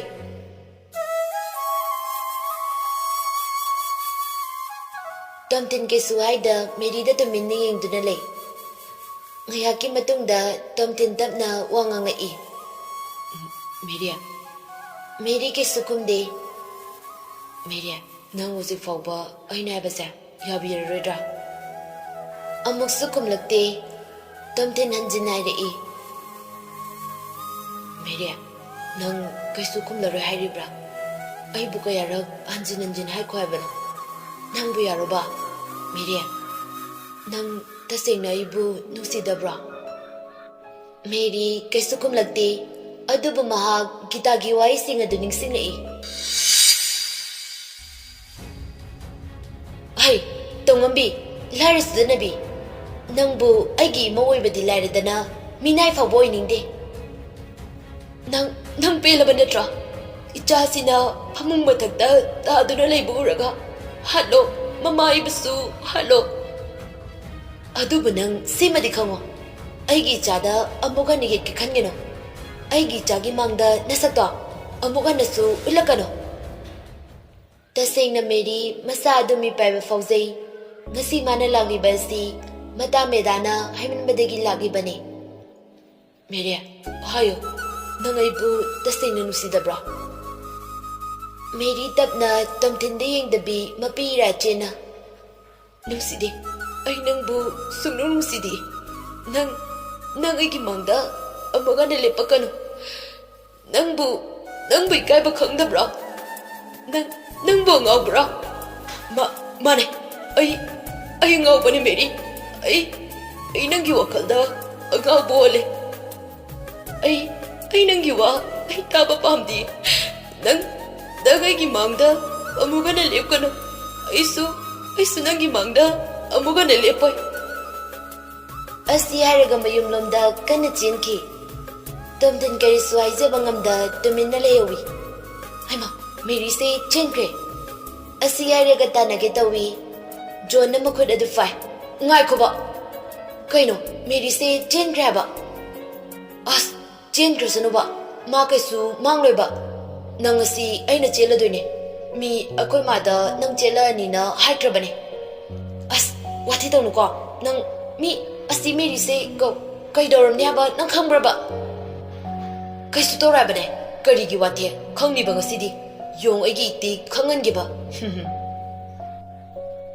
ꯑꯁꯤ ꯍꯥꯏꯔꯒ money ꯊꯣꯏꯕꯗ ꯂꯥꯎꯔꯛꯏ ꯚꯥꯏ ꯅꯣꯏ ꯍꯥꯟꯅ ꯆꯠꯂꯝꯃꯣ money ꯊꯣꯏꯕ ꯇꯣꯝꯊꯤꯟꯒꯤ ꯃꯅꯥꯛꯇ ꯆꯪꯂꯛꯇꯨꯅ ꯑꯁ ꯚꯥꯏ ꯀꯩꯁꯨꯝ ꯈꯜꯂꯨꯅꯨꯁꯦ ꯚꯥꯏ ꯂꯥꯛꯑꯣ ꯌꯨꯝꯗ ꯆꯠꯂꯁꯤ ꯖꯣꯟ ꯅꯪ ꯊꯣꯛꯄ ꯇꯧꯔꯣꯏ ꯑꯩꯈꯣꯏꯗꯤ ꯆꯠꯂꯝꯃꯒꯦ ꯆꯠꯂꯣ ꯑಯ್ꯌꯣ ꯅꯪ ꯀꯔꯟ ꯇꯧꯅꯕꯅꯦ ꯊꯥꯗꯣꯛ ꯍꯥꯏꯕ ꯑꯩ ꯈꯨꯠꯁꯤ ꯑꯩꯗꯤ ꯊꯥꯗꯣꯛꯑꯔꯣꯏ ꯉꯁꯤ ꯑꯩꯈꯣꯏ ꯌꯨꯝꯗ ꯆꯠꯂꯗꯧꯅꯤ ꯅꯪꯁꯨ ꯅꯣꯏ ꯃꯥꯅ ꯉꯥꯡꯉꯤꯗꯨꯗꯤ ꯅꯪ ꯃꯤ ꯑꯩꯈꯣꯏ ꯃꯥꯅ ꯉꯥꯡꯉꯤꯗꯨꯗꯤ ꯁꯨꯝ ꯄꯉꯥꯡ ꯉꯥꯡꯖꯔꯤꯅꯦ ꯉꯁꯤꯗꯣ ꯌꯥꯔꯣꯏ ꯍꯥꯏꯕꯅꯦ ꯀꯩ ꯌꯥꯔꯣꯏꯗꯣꯏꯅꯣ ꯑꯩꯅꯦ ꯉꯁꯤ ꯐꯖꯅ ꯅꯨꯃꯤꯠ ꯐꯩ ꯐꯠꯇꯦꯗꯣ ꯂꯣꯏꯅ ꯌꯦꯡꯉ ꯂꯥꯛꯑꯕꯅꯦ ꯅꯨꯃꯤꯠꯁꯨ ꯐꯩ ꯊꯕꯥꯜꯁꯨ ꯐꯩ ꯑꯗꯨꯅ ꯉꯁꯤ ꯆꯦꯜꯍꯧꯔꯁꯦꯕ ꯅꯨꯃꯤꯠ ꯐꯕ ꯊꯕꯥꯜ ꯐꯕꯗ ꯆꯦꯟꯕꯁꯦ ꯏꯆꯥ ꯃꯁꯛ ꯐꯖꯕ ꯑꯃ ꯐꯪꯉꯦ ꯍꯥꯏꯕꯅꯦꯕ ꯅꯪ ꯍꯥꯏꯁꯤꯅꯤ ꯅꯪ ꯑꯩ ꯊꯥꯗꯣꯛ ꯍꯥꯏꯕꯅꯦ ꯑꯩ ꯆꯠꯀꯦ ꯍꯥꯏꯕ ꯁꯤꯛꯄꯤꯌꯥ ꯅꯪ ꯑꯩꯕꯨ ꯅꯨꯡꯁꯤꯗ꯭ꯔꯕꯣ ꯐꯔꯦꯁꯦ ꯅꯪ ꯆꯠꯈ꯭ꯔꯣ ꯌꯥꯔꯦ ꯑꯩ ꯅꯉꯣꯟꯗ ꯀꯩꯁꯨ ꯍꯥꯏꯔꯔꯣꯏ ꯖꯣꯟ ꯃꯦꯗꯥꯒꯤ ꯃꯈꯨꯠ ꯑꯗꯨ ꯊꯥꯗꯣꯛꯏ ꯃꯦꯗꯥ ꯅꯨꯡꯉꯥꯏꯇ꯭ꯔꯗꯨꯅ ꯃꯆꯤꯟꯗ ꯁꯣꯜꯂꯤ ꯏꯁ ꯀꯩꯅꯣ ꯍꯥꯏꯁꯤꯕꯣ ꯑꯩꯁꯤꯕꯨ ꯉꯁꯤ ꯆꯦꯜꯂꯗꯣꯏꯔꯣ ꯑꯩꯈꯣꯏ ꯃꯥꯅꯕꯨꯗꯤ ꯑꯩꯁꯦ ꯆꯦꯟꯈ꯭ꯔꯣꯅ ꯑꯗꯨꯝ ꯍꯥꯏꯕꯅꯦꯕ ꯑꯩꯕꯨ ꯆꯦꯜꯂꯁꯤꯔꯅꯦ ꯑꯗꯨ ꯃꯦꯔꯤꯗꯤ ꯀꯃꯥꯏꯅ ꯇꯧꯔꯕꯅꯦ ꯑꯁ ꯃꯥꯁꯨ ꯃꯥꯅ ꯊꯣꯛꯄ ꯑꯩꯁꯨ ꯏꯋꯥꯅ ꯍꯥꯏꯕ ꯌꯥꯗꯕ ꯌꯥꯕ꯭ꯔꯥ ꯆꯦꯜꯂꯒꯦꯗꯦ ꯍꯩ ꯌꯣꯡ ꯁꯛꯊꯤꯕ ꯂꯥꯛꯑꯣ ꯆꯠꯂꯁꯤ ꯑꯗꯨꯅꯦꯕ ꯑꯗꯨ ꯉꯁꯥꯏꯅ ꯍꯥꯏꯕ ꯌꯥꯗ꯭ꯔꯥ ꯏꯁ ꯀꯗꯔꯗꯤ ꯃꯄꯤꯒ ꯇꯥꯁꯤꯟꯅꯔꯦꯗꯅ ꯇꯥꯁꯤꯟꯅꯕ ꯅꯠꯇꯦꯉꯣ ꯀꯞꯁꯤꯟꯅꯕꯅꯦ ꯑꯁꯨꯝꯅ ꯖꯣꯟꯅ ꯅꯝꯗꯅ ꯃꯦꯗꯥꯕꯨ ꯆꯦꯟꯈ꯭ꯔꯦ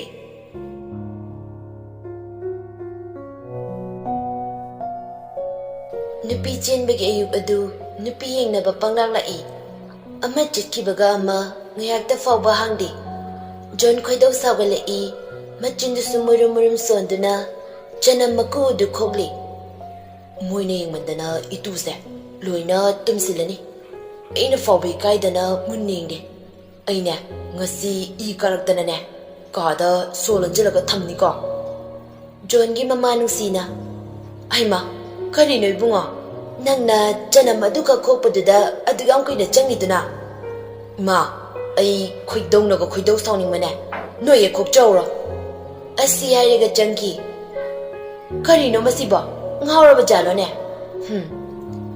ꯂꯩꯀꯥꯏꯒꯤ ꯃꯧ ꯈꯔꯁꯨ ꯃꯧ ꯌꯦꯡꯕ ꯂꯥꯛꯏ ꯅꯨꯄꯤ ꯑꯃꯅ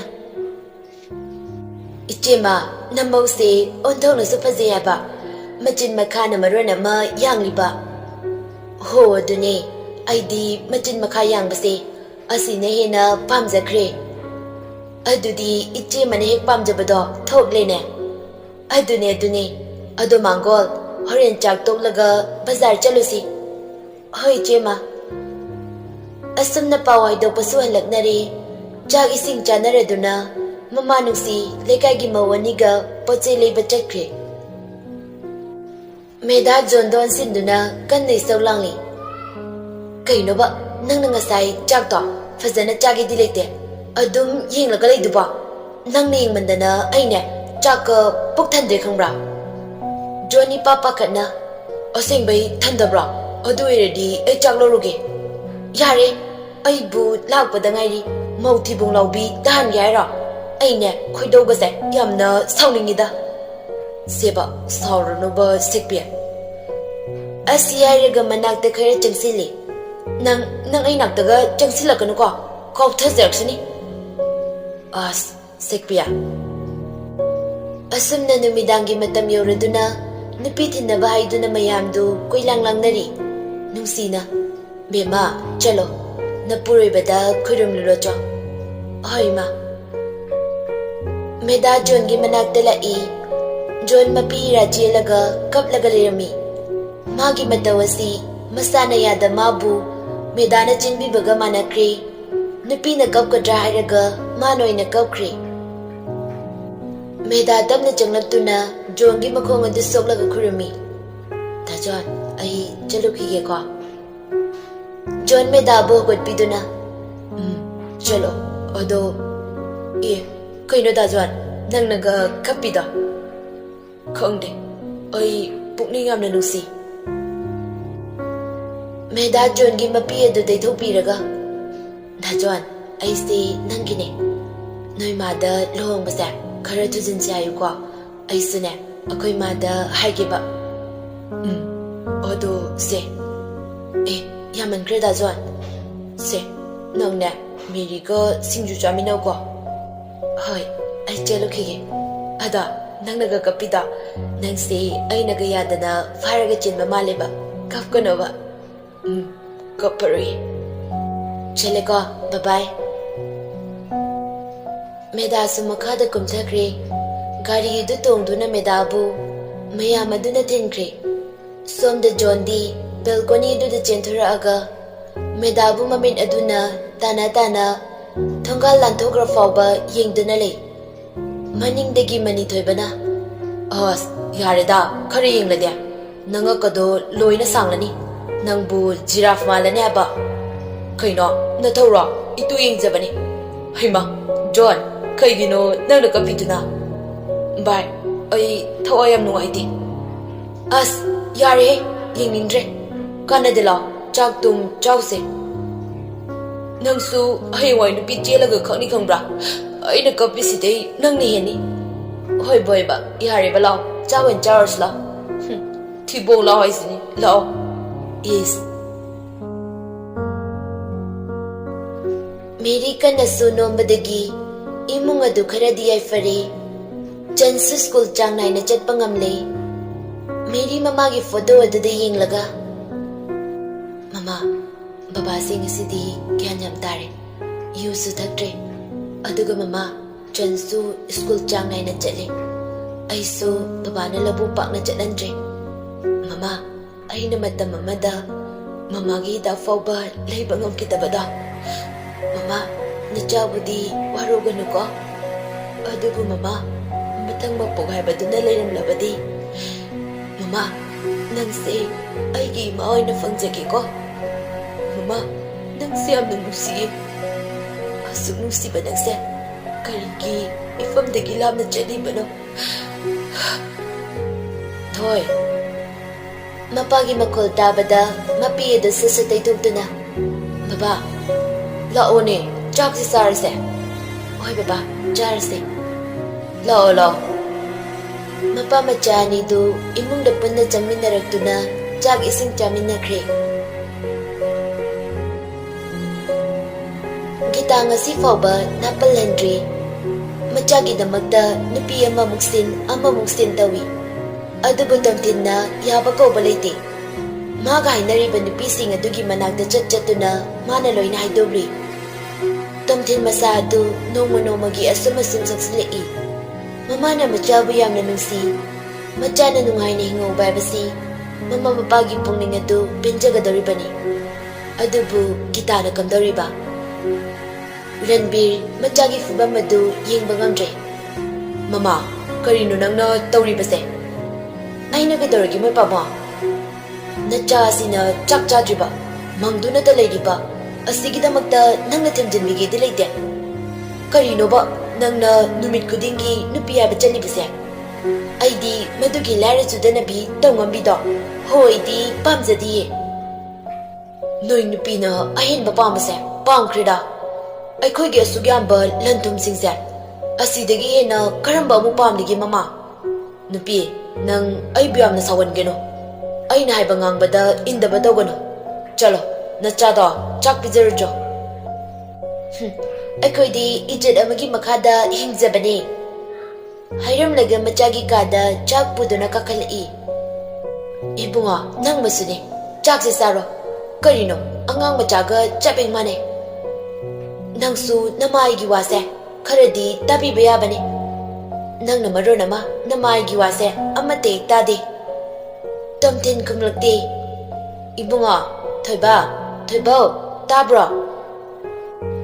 Gita machagi masa adu nombada tomthin chakchadabagi masa adu sonba hemandana wanthakre.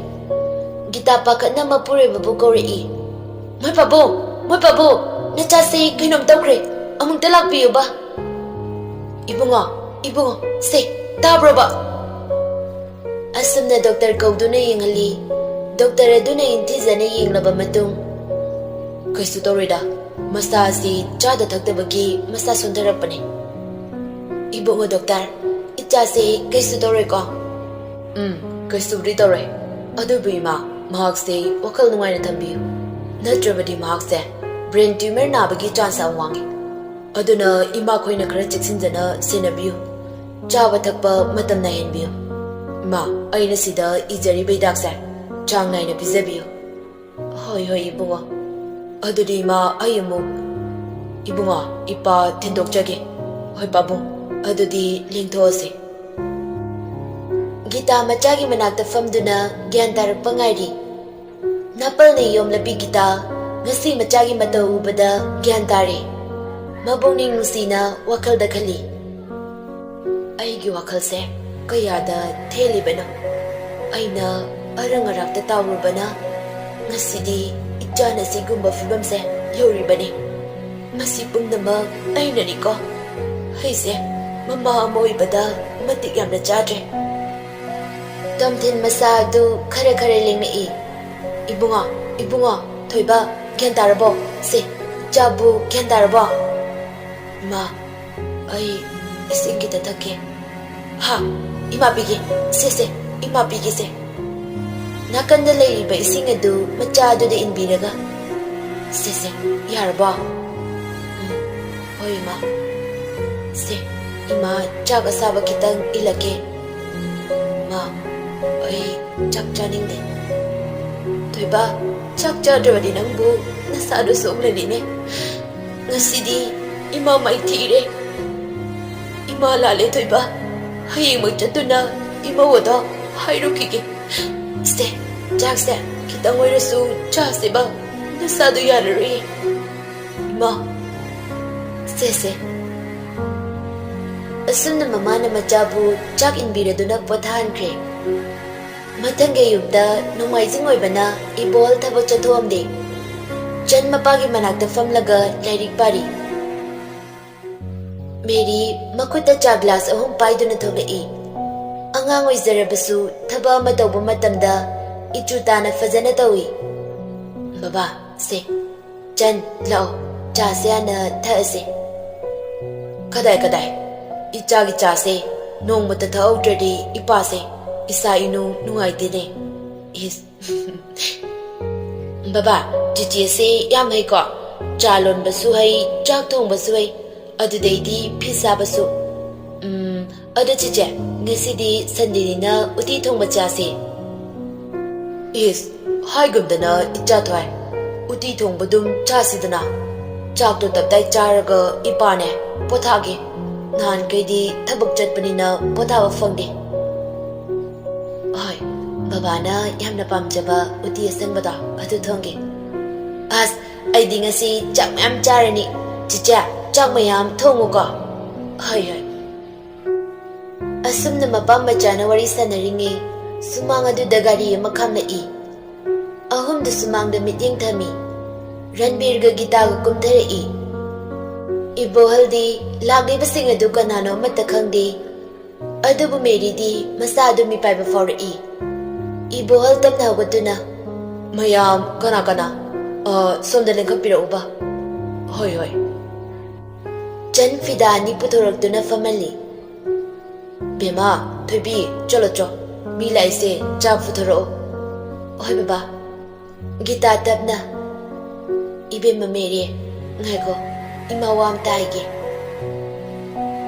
meri chalamba de chaplepi adubu kari swarakte gita meri ki manakta changsinuna ima gi bema ima yamna lalene ima na nangonda hayegda wa kaya maikre nang ima bu amukta di ngkpiyu ba asiyaraga meri gi makhong adu soke dawi meri papa khatna ma adumaina tawbigano nachai ma da warobu kaisu leizade ibohal di kaisu khangjada manglaga lei gita ibohal da onsinduna tada nachana lankhiba mayamda nachanbu amukta di ngkpiyu ngasidi tadagi nafamdagi ai karigumba mata nizage ibema hairisubu aibu gyanga amata tatre amukta fazanayo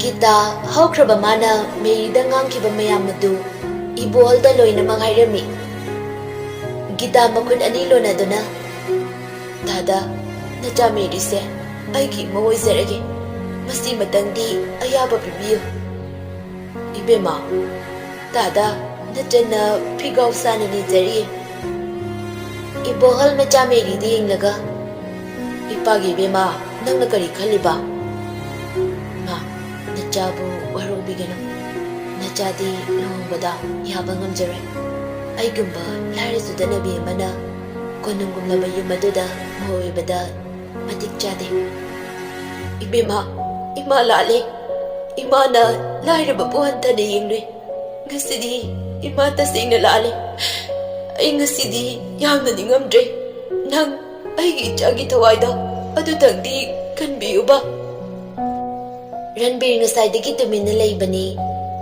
adubu ma tapna wangang lai ibema ipa kari haina haigadabana khangdre adubu aikhoina lalurabanina nangonda wa hangatna haibasu ngamdre adubu ibema nang pabo nachana tasing haijarabada ai mapoksimagi yum palarage haina khale nachabu warubigano ko asi hairaga imungda changki upai leite gita amadi ranbir su yumda lai meri famung aduda famlaga pena kapjari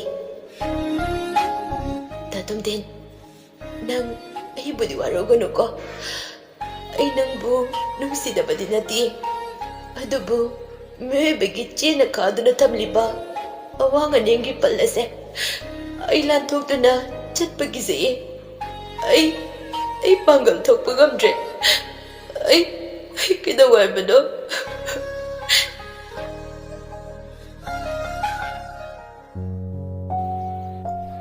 mathangi numitta medam meri khoida laklami meri loidruba ita ngasidi chalorese ai ngasidi mangse kaya nungaite as kaisu toreba mangi wabu maku mangni khanto lao ba koireba ngarang diki hainara thamabane ngasi koina lahudradi mina mu laukrani ba hoi ado kuibadi ade ka as hoi ba aisu kaisu kuiroi pi makhakta lauraga loirabani asumna mukoyani bazar da chalaga fi leire loire duna gari ngari tanja aduda khangaude ben ama manakta fatkamai aduga medabu intoraga meribu ben adugi manungda haplaga pokre Kana kana no. Thado. Mary, kana kana lege. Mary bu fakre. Amun takan biyu ba. Mary. Athuba matanda tawkhibana. Aduwaida leiramba mising adusu khanghaude. Meda gari adu asuma suntanare adubu gari adudi kanna yangna thokibana asuma sun lapthokre. Upai leita kapna John da phone tawrai. John marup ahum duga pali. Hello, Sekpia. Da Mary do Rickson hoina pharaga pukre. Ha, adudi nang kada lege. Bazar da lei. Adu da Mary do kamai do doino. Se, tabra.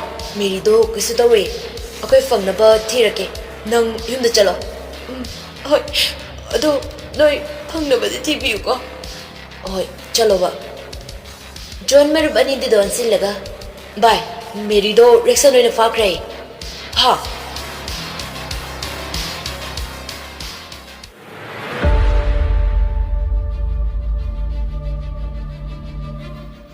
John tamthin don sinduna. Tamthin, nang di leuro. Bye. Ay sulake. As, yare. Nasaku sunduga yaroye. Bye. Please. Ay sulake ba. Fare. Adu di lao. Kurtun chache. Makoy do gari methawduna chakri. Mani thoibana police da pause pirami. Somdana Mary kapladuna. Direction. Kaino no intori base. Ay nakari lan krabagi. Rickson noglaga. Nangi dara. Ngayak leiraga khonglani da. Rickson gi khongbuna amana. Nangnaga aikoi sargi nu piyu jaba kaise. Naraibak da thambal sapaga manarabani. Natrane sir. Hi. Yam naizin biganu ne. Mamu ikai kine. Dada, aibu nachana mani khanbiyu ba. Kariya. Nang boigi chan. Aina ngasi fawbada aina khalakpa ningakpa amata thumdara tokte. Nangse aigi haina khankrabani. Somdana tamthin loi policing duga Rickson ko gi maymda laglami. Kuber policing aduna fudaraga wahang hangli. Hoi, nachanu pado kaida lege ba. Kuberna ibunga ipadi khangdaba sengmani. Adudi hojimag nachara call da. Aigi chagi number yaude. John noglaga. Machagi number bu yaude. Ngasine aina character na napana chaplab yosinjani. Nabani se aina chatugladi nogi na mufatabda aina lawani. Hoy ahan kanade stay nayo. Ai khangde. John Kuber gi free call dagi phone adulak tungtuna call history da changi. Yes, hojikta nachaga wari sinaramigi lerisibu nangko angang oiramdadi ngasai nung kalaga kaungi. Nachara phone tawge. Aduga nachada kaida lege hango. Call adu set of sini. Rickson call adu paikhalai. Koi lerege pabo. Aina namunupi purani haraga. Kuber makon adu nikna. Ibunga ichabu kaida lege. Pabo koidarage. Aina ngasai na Wari chingda lei haidudi. Pare adudi ipa amuk thamage. Pabo hinja awba ma thonglamo. Nacha namong nupi pura dawni. Joanna kola de fatka I. Chani ba nangozi hinja awba chani ba. Jail da hawai thomu pijage. Policing kharana Kuberbu station da pukre. Aduga tamthenoi Wari chingda laklami. Medana pawo du tambada Mayamna du wakhal wanare. Jan pakhatna kapi. Baba, kaigino moina chiche faise. Baba, chiche do kaidaramne. Baba, aikhoisu chiche thiba chache. Atombia, nache do kaisu tawrine nangba. Chimeda, akoi chiche do thiruse ba.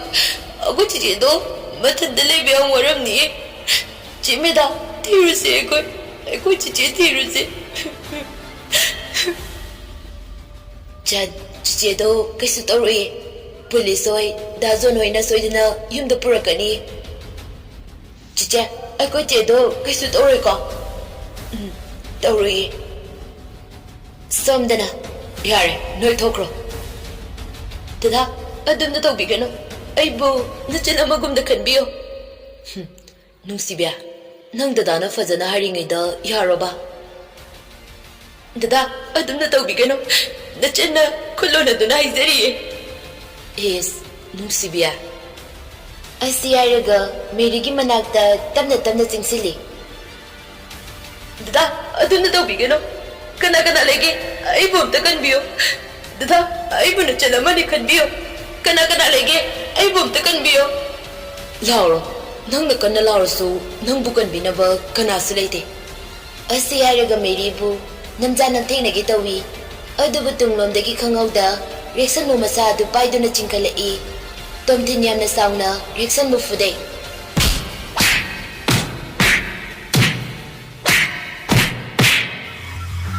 Reaction na mukhanlaga tomthin da karai. Tomthin di masa adu sonbana reaction na karokpa aduda khara paithoaga mayadagi I kamthorai. Meri tomthin gi manakta jinsinduna. Dada se hogalo. Direction, mabu pubigano. Mangonda kuthabigano. Nachallanjare dada. Mangonda pubigano. Reaction Meri gi masam paiduna chingkali. Aduga makhada inturaga mana tamna changsili. Tomthina sauban hen mandana masadu anabagi chaina loina kaukai.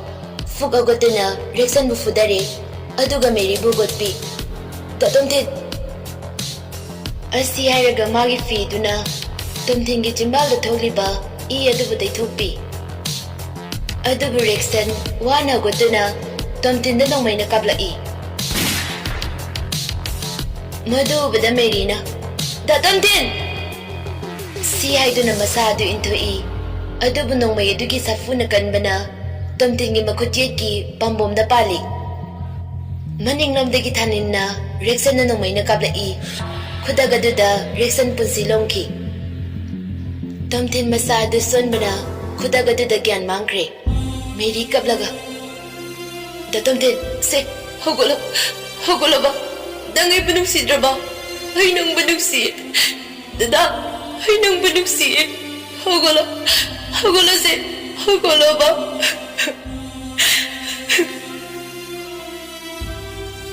Mayamaduna tomthin bu doctor da pukhaladuna operation theater da pusinkre. Pung kharagi matungda tomthin bu special water pusinduna pothali. Meri nakal da leblagalai Gita machagi manakta fammi John Manithoiba SP Thanil Ibohal Jal leblagalai. Ngayaki matungda tomthin masadu khara lengai. Aduga machinduna choran paron lolai. Meri Gita machagi masadu nomlaga. Ibunga imane ichabu gyandarabo se bunga. Meri ma abodun matobigano. Meri John da tab nairi. Mayam ngayakta mapanda cha glass amom tang thaguse. Ado Meri nangdi tomthinse khareng sinbiramo. Mayam adu momon no mapanda loina thokre. John cheptharaga laurami. Oh yare ikaibado faro yare. Meri noglaga tomthingi manakta tamna changsili. Famong adugi mathakta tapna famlaga tomthinna mamit kupte yengse. Tomthin mamit adu tamna pangnai. Mitmangda Meri leiramba aduda harauna hawatke dawi adubu ngamde. Meri tomthin bu pakat na ngakpi. Ngamoy nasado naribane. Hawatke hara. Tomthin aina nangbu yamna wale. Aise yamna fateko. Ay kiyagtagtagi tomthin busu sokale. Ayam lan. Tomthin Meri gi mukad adu chena paiduna. Thoi, ay gi mamda nangi mitkipida. Uhalakana seba tooba. Ay kisu todi. Tomthin nangse ay gi damagda isor na thabirakpane. Ngasidi thamoyda leiriba aigi nuksibase nafamda phongtolage. Aisu nangba nungsiye. Asengbera ayoma. Meri pakatna tomthingi mathabagta pairaga. Kaidarage se nabra. Nai. Kaida. Sida. Thôi. Cái gì cái ta tôm tin? Ado bra. Anh ngon da ta tôm tin hay na câu con. Ado di cái câu đấy ba. Ado bra. Ta tôm is seva. Ta câu rồi ba. Ta tôm. How nungsibi. Thôi. Nang siam nungsi. Asi ay doon na may ribu matada konsili. John fat chang lang doon na. Uy ma, chope. Ayaw mukta chang jarake. Ani do fat handok na. Ibohal sa chang lang doon na. Ado di ay kayo mukta jarukige. Matam se amuk tingkini. Gari su mu fong oray. Gita na. Tada, ichasing tinange. John, nang mukta tinbiru cho. Yari bema. Pabo. Nacha tinjage. Fare adudi lengthoasi. Meri gita gi manakta changsinduna. Ima nacha mo chacharukhige. Hoise imau sidi fazane chathoro. Meri so imau kaina harakpa duda ikaina chanthokre. Asamna hapta amagi matungda tamthinzu mayumda putharake. Kubersu mana tawzaruba fattaba singi mahina punji chupa jail da leiba haina korna order pikre. Ibohal gita hoiga su yanare meri handakti kari swairaktre lohong bagi matam su lepnakre fayen gi nini panba ningthokaba numit asida hongnaba warepnakre adubu medaga jongana lohong badi hali asum haujinkibana ngasi medagi lohong bu numitni. Meda ngarang ahing thengna tumkhibana nungalakpagi pung 3 taraba fawba hawgalakte mamarita machabu hogdokpa lai. Aima, bema, tabro, kaino nang bungauraba asomdana cameraman sun ahore. Hai, ngasise nangi lohongba numitnine. Hoiba mama, aisu khange. Ado pung kya tarage? Hai, 3 tarene. Ha, adadi ngasai na hogdorpa yadra. Asumna prap barum da changduna machin maya sengbada iruzarure. Kenaba mistu laktuna medabu kibiraga leiling batholai. Nakan amadana chan amadana lekai gi angang amafamduna kundo du lengkre. Asumna kundo lengba suloraduna mama macha lekai gi han kharaga chak chari. Mapamlamdam thadoklamda hebasi yengluba uruba khuding pungning inung nungsi hainaribani. Thum chapu ubada fawba thamoida nungsiba fawi hainaribani. Meda chaga du chana mapisu tarai. Rita machada chak chakhoma mailaga. Se ima chak inbige se. Ngasi daidi ima ne chada chak amugana inge su fanglare. Meda su katlaga. Mama sidaidi nangsu isaw langnaba mi leitre ko. Ado mama na isaw yamna langningagadi tu aikoigi hawdonga mubisida langu ko. Thida angawbisidi ngayakta kapase kafami khangde.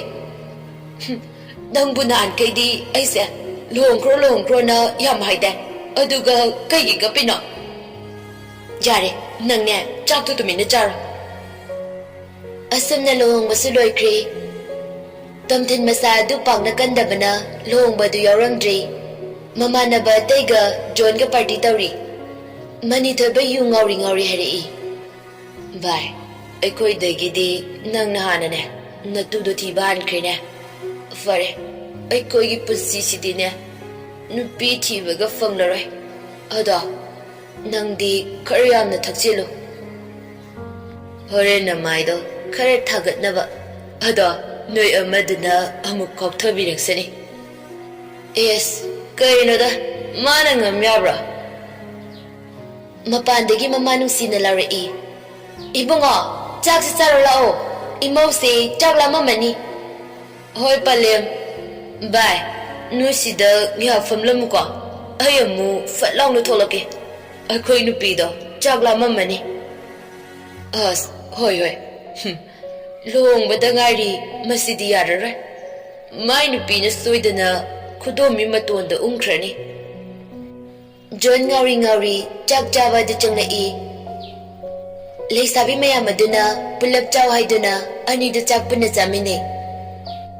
Meda khoidau sauningmana loiri yunam maduna masadu handoningla'i John nungmi meda da chagilai meda su mayam leiba aduna chade yadabagi chagadu tamna hui Asimna mayam adusu loina nakre meda su thaba inkang losinba loiraduna magi kada kakhalai adubu John di leiramde Meda sanasing adu loina lauthorei John mapandagi ngori changlakpa adu tarami Nungare kaino si mangare nungaba aise Sana pamjaba nupisu fangya Si natro nungaba aise Meda karisu aite John changlaktuna Hai nungsibya Ay ngasidi kara ngare sawade Imanaba singni yadadana kara taksinre Meda karisu kunda John da kudaya mapiramlaga famungda kakakre John kudaya du hongdokpa loiraga Ho nungsibya sarnuba Ay matung manauna Amukana yu haba nisado thakjareba Asi hairaga masu famung aduda kakhalai Meda da mukut aduna fat konsili Meda sauna John bu makada kaukthari Nangdi da tunggadaba Aigi nakdaga hechonglakpadine Aina kadogi yengo Sepya ay lale Tumina dum tumududa Upai lita John Makha aduda dum ngori tumthakre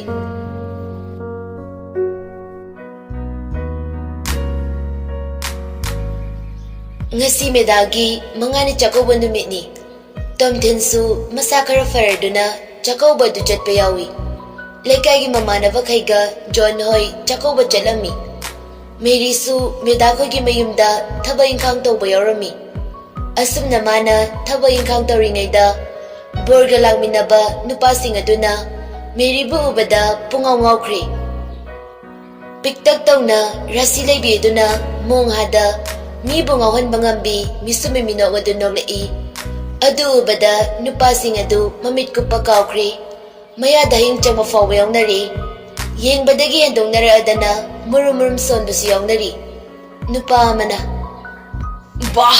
Asidi kari ko fazanwai Ngawe Asu fazaba nupisidi Imana popadagi udri As yadreda Ay ngawre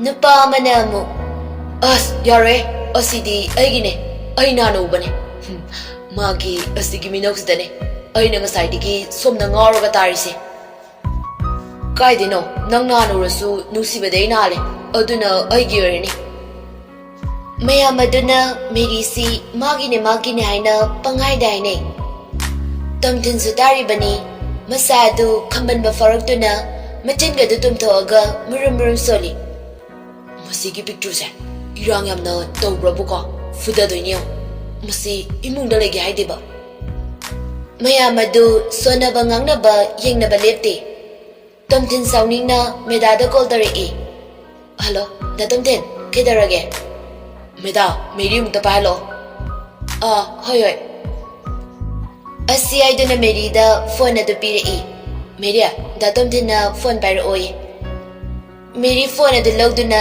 nakanamada tholei Hello da Don Tomthin yam sauna hairei Picture nang irangaman tawningbra Aina kedarage da Don Yare picture nang imungda chang Chak charamdaida tholokadawani Adu natradi aina kadawiyong Ipike irang tong sarna Si hairaga call adu fatkaki Mary phone gi screen adu da yenglaga Kaino mahaisina Aibu kaidawkrage Saura haisin saura Asumna numit adu suawkre Asumna matamdi sumaujinkhibana Mary gi hayeng tangairi luhonggadawba Mary famung aduda famlaga mamagi photo adu makut macha aduna nalaga mapisu tarei Mama nangdi lengdraba mutigum nokmi tawduna adum laiko Mama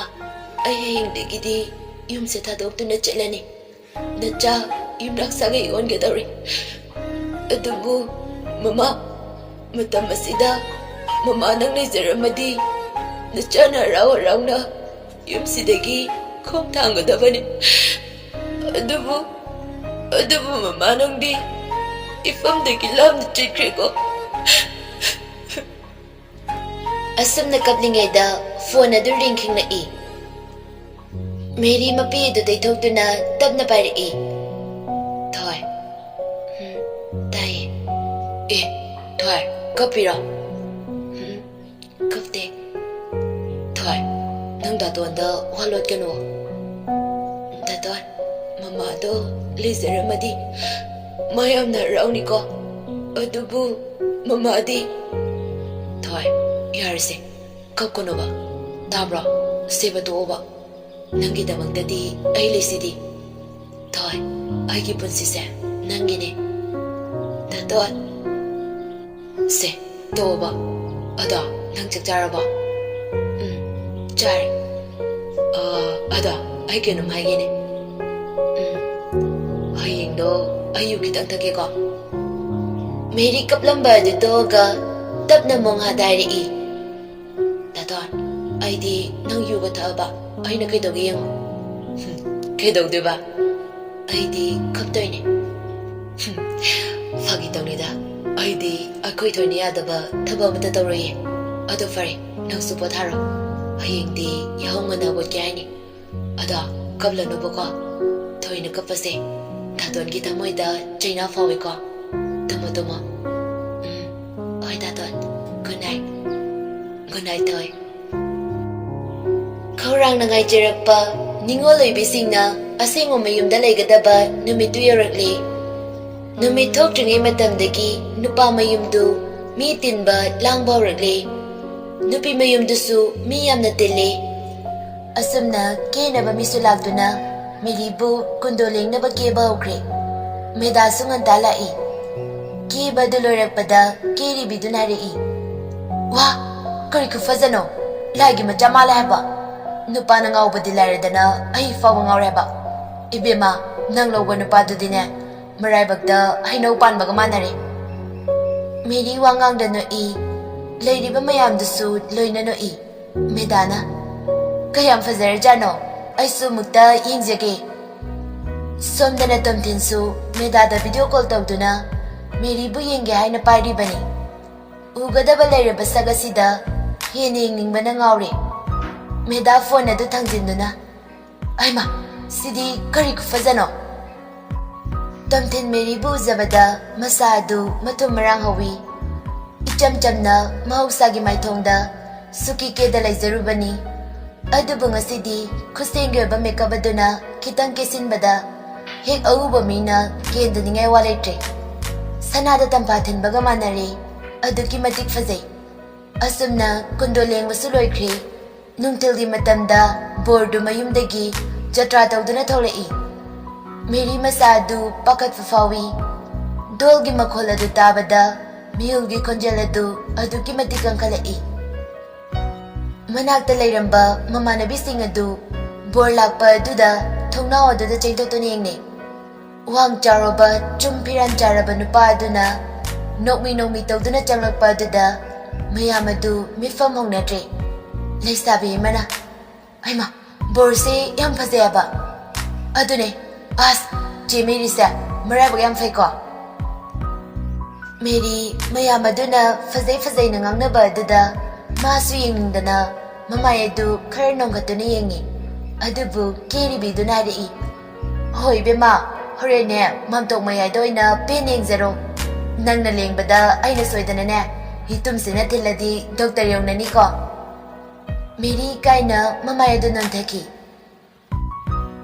ꯑꯁꯨꯝꯅ ꯕꯣꯔ ꯑꯗꯨꯁꯨ ꯁꯨꯃꯥꯡ ꯑꯗꯨꯗ ꯊꯣꯛꯂꯛꯇꯨꯅ ꯂꯣꯡ ꯐꯥꯟ ꯑꯗꯨꯗ ꯐꯝꯈ꯭ꯔꯦ ꯉꯥꯏꯍꯥꯛꯀꯤ ꯃꯇꯨꯡꯗ ꯀꯩꯅꯥ ꯑꯗꯨꯁꯨ ꯊꯣꯛꯂꯛꯏ ꯃꯌꯥꯝ ꯑꯗꯨ ꯃꯥꯝꯇꯣꯛ ꯃꯌꯥꯏꯗꯒꯤ ꯃꯃꯤꯠ ꯆꯣꯏꯊꯣꯛꯅꯗ꯭ꯔꯦ ꯂꯥꯏꯔꯦꯝꯕ ꯂꯥꯏꯔꯦꯝꯕꯤ ꯑꯅꯤꯒꯨꯝ ꯃꯁꯦꯛ ꯃꯉꯥꯜ ꯅꯥꯏꯔꯕ ꯑꯗꯨꯗ ꯀꯨꯝꯍꯩꯒꯨꯝꯅ ꯃꯌꯥꯝ ꯑꯗꯨ ꯌꯦꯡꯅꯔꯤ ꯃꯦꯔꯤ ꯄꯤꯛꯈꯩ ꯁꯣꯂꯤ ꯇꯔꯦꯠꯂꯛ ꯀꯣꯏ ꯑꯁꯨꯝꯅ ꯃꯥꯅ ꯄꯨꯛꯅꯤꯡ ꯆꯪꯅ ꯂꯦꯡꯖꯈꯤꯕ ꯀꯨꯟꯗꯣ ꯑꯗꯨ ꯃꯍꯥꯟꯖ ꯃꯥꯒꯤ ꯃꯀꯥꯗ ꯄꯨꯟꯁꯤꯒꯤ ꯑꯣꯏꯅ ꯊꯥꯗꯣꯛꯄꯤꯅꯨ ꯍꯥꯏꯕꯒꯤ ꯃꯇꯥꯒꯨꯝ ꯅꯨꯡꯁꯤꯕ ꯃꯥꯒꯤ ꯉꯛꯁꯝꯗ ꯍꯨꯛꯈ꯭ꯔꯦ ꯅꯨꯄꯥ ꯑꯗꯨꯅ ꯑꯃꯨꯛ ꯄꯨꯟꯁꯤꯒꯤ ꯊꯥꯗꯣꯛꯂꯔꯣꯏ ꯍꯥꯏꯕꯒꯤ ꯃꯇꯥꯒꯨꯝ ꯅꯨꯡꯁꯤꯕꯤ ꯃꯥꯒꯤ ꯃꯀꯥꯗ ꯂꯩ ꯑꯗꯨ ꯐꯖꯅ ꯁꯦꯝꯕꯤꯗꯨꯅ ꯍꯨꯛꯄꯤꯔꯛꯏ꯫ ꯌꯦꯡꯂꯤꯕ ꯃꯌꯥꯝꯗꯨ ꯍꯨꯏꯆꯦꯟ ꯈꯣꯡꯕꯅꯦ, ꯈꯨꯕꯥꯛ ꯈꯨꯖꯤꯜꯂꯛꯄꯅꯦ, ꯃꯌꯥꯝ ꯑꯗꯨ ꯄꯨꯡꯂꯥꯡꯅꯤ ꯂꯥꯡꯅꯔꯤꯕ꯫ ꯑꯁꯨꯝꯅ ꯂꯨꯍꯣꯡꯕꯗꯨꯁꯨ ꯂꯣꯏꯔꯗꯨꯅ ꯏꯃꯨꯡꯗ ꯀ꯭ꯋꯥ ꯂꯥꯟꯅꯕ ꯆꯪꯂꯛꯏ꯫ ꯂꯩꯁꯥꯕꯤꯁꯤꯡ ꯑꯗꯨ ꯑꯃꯅ ꯑꯃꯗ ꯏꯟꯁꯤꯟꯅꯩ꯫ ꯆꯟꯕꯤ, ꯅꯪꯅꯤ ꯍꯣꯔꯦꯟ ꯕꯣꯔꯁꯤꯗ ꯈꯨꯄꯥꯛꯅ ꯊꯥꯎꯀꯣ꯫ ꯑꯁ ꯆꯦꯇꯣꯟ, ꯅꯪ ꯑꯣꯏꯅ ꯊꯥꯎ꯫ ꯅꯥꯀꯟꯗꯒꯤ ꯇꯣꯟꯅ, ꯑꯁ ꯌꯦꯡꯉꯣꯍꯦ, ꯑꯩ ꯊꯥꯒꯦ꯫ ꯕꯣꯔ ꯑꯗꯨ ꯊꯣꯛꯂꯛꯄ ꯎꯕꯗ ꯂꯩꯁꯥꯕꯤꯁꯤꯡ ꯑꯗꯨ ꯈꯨꯄꯥꯛ ꯊꯥꯅꯕ ꯂꯩꯔꯝꯃꯤ꯫ ꯕꯣꯔ ꯃꯃꯥꯟꯅꯕꯁꯤꯡ ꯑꯗꯨꯁꯨ ꯈꯪꯂꯗꯨꯅ ꯊꯥꯕ ꯌꯥꯔꯣꯏ ꯍꯥꯏꯕꯒꯨꯝꯅ ꯈꯜꯂꯤ꯫ ꯇꯣꯟ ꯁꯥꯎꯅ, ꯐꯔꯦ ꯑꯗꯨ ꯑꯣꯏꯔꯗꯤ ꯅꯪ ꯑꯣꯏꯅ ꯆꯥꯎ꯫ ꯑꯁꯤ ꯍꯥꯏꯗꯨꯅ ꯃꯅꯤꯊꯣꯏꯕꯗ ꯈꯨꯄꯥꯛꯅ ꯊꯥꯔꯛꯏ꯫ ꯑꯌꯣꯃ, ꯁꯤꯔꯦ, ꯀꯔꯤꯅꯣ ꯅꯨꯄꯥꯒꯤ ꯃꯈꯨꯠꯀ ꯃꯥꯜꯂꯤꯅꯦ꯫ ꯅꯣꯏꯅ ꯕꯣꯔꯗ ꯊꯥꯒꯦ ꯌꯥꯗꯕꯩꯅꯦ, ꯅꯥꯖꯔꯣ ꯅꯥꯖꯔꯣ꯫ ꯑꯁꯨꯝꯅ ꯃꯦꯔꯤꯕꯨ ꯅꯨꯄꯥ ꯃꯌꯨꯝꯗ ꯊꯤꯜꯂꯛꯏ꯫ ꯅꯨꯄꯤ ꯃꯌꯨꯝꯒꯤ ꯃꯤꯁꯤꯡꯁꯨ ꯆꯟꯅꯕ ꯊꯧꯅꯔꯛꯏ꯫ ꯆꯟ ꯀꯞꯂꯒ ꯃꯆꯦꯗ ꯀꯣꯜꯂꯤ꯫ ꯆꯤꯆꯦ, ꯍꯌꯦꯡꯗꯒꯤꯗꯤ ꯌꯨꯝꯗ ꯏꯊꯟꯇ ꯉꯥꯏꯔꯅꯤꯀꯣ꯫ ꯆꯦ, ꯅꯪ ꯅꯨꯡꯉꯥꯏꯅ ꯂꯩꯌꯨꯀꯣ꯫ ꯆꯟ, ꯀꯞꯀꯅꯨꯕꯁꯦ, ꯕꯕꯥꯗ ꯅꯨꯡꯉꯥꯏꯅ ꯊꯝꯕꯤꯌꯨꯀꯣ꯫ ꯆꯤꯆꯦ, ꯑꯩ ꯑꯃꯨꯛ ꯆꯠꯂꯨꯒꯦꯀꯣ꯫ ꯍꯌꯦꯡ ꯉꯟꯇꯥ ꯂꯥꯛꯎꯀꯣ ꯆꯟ꯫ ꯃꯆꯤꯟ ꯃꯅꯥꯎ ꯑꯅꯤꯗꯨ ꯅꯨꯡꯁꯤ ꯅꯨꯡꯁꯤꯅ ꯁꯦꯟꯅ ꯈꯥꯏꯅꯈ꯭ꯔꯦ꯫ ꯑꯁꯨꯝꯅ ꯇꯤꯜꯂꯝꯕ ꯃꯤꯌꯥꯝ ꯑꯗꯨꯁꯨ ꯑꯃ ꯍꯟꯈꯤ ꯂꯣꯏꯅ ꯍꯟꯅꯈ꯭ꯔꯦ꯫ ꯃꯃꯥꯟꯅꯕꯁꯤꯡꯅ ꯇꯣꯝꯊꯤꯟꯕꯨ ꯄꯦꯛ ꯑꯃꯇꯪ ꯄꯥꯏꯌꯨ ꯍꯥꯏꯕꯅꯤ, ꯑꯗꯨꯕꯨ ꯇꯣꯝꯊꯤꯟꯅ ꯌꯥꯔꯝꯗ꯭ꯔꯦ꯫ ꯆꯥꯛ ꯏꯁꯤꯡ ꯆꯥꯕ ꯂꯣꯏꯔꯦ, ꯃꯌꯥꯝ ꯑꯗꯨꯁꯨ ꯂꯣꯏꯅ ꯍꯟꯈ꯭ꯔꯦ꯫ ꯔꯟꯕꯤꯔꯁꯨ ꯇꯨꯝꯕ ꯆꯪꯈ꯭ꯔꯦ, ꯇꯣꯝꯊꯤꯟꯁꯨ ꯆꯪꯈ꯭ꯔꯕꯅꯤ꯫ ꯊꯕꯛ ꯏꯪꯈꯥꯡ ꯂꯣꯏꯁꯤꯟꯕ ꯂꯣꯏꯔꯗꯨꯅ ꯒꯤꯇꯥꯒ ꯃꯦꯔꯤꯒ ꯈꯛꯇ ꯉꯥꯏꯍꯧꯔꯦ꯫ ꯒꯤꯇꯥꯅ, ꯕꯦꯝꯃ, ꯏꯃꯥ ꯋꯥ ꯑꯝꯇ ꯍꯥꯏꯒꯦ꯫ ꯀꯩ ꯍꯥꯏꯒꯦ ꯏꯃꯥ? ꯒꯤꯇꯥ ꯃꯄꯤ ꯏꯔꯥꯆꯦꯅ, ꯏꯕꯦꯝꯃ, ꯅꯪ ꯏꯃꯥꯕꯨꯗꯤ ꯋꯥꯔꯧꯒꯅꯨꯀꯣ꯫ ꯏꯃꯥ, ꯏꯆꯥꯒꯤ ꯅꯐꯝꯗ ꯌꯥꯝꯅ ꯂꯥꯜꯂꯦꯅꯦ꯫ ꯏꯃꯥ, ꯀꯔꯤꯅꯣ ꯍꯥꯏꯕꯤꯔꯤꯁꯤꯕꯣ? ꯅꯆꯥꯗꯤ ꯈꯪꯕ ꯉꯝꯗ꯭ꯔꯦ꯫ ꯕꯦꯝꯃ, ꯑꯩꯒꯤ ꯀꯜꯂꯕ ꯋꯥꯍꯩ ꯑꯗꯨꯅ ꯅꯪꯒꯤ ꯏꯃꯥꯕꯨ ꯑꯩꯅ…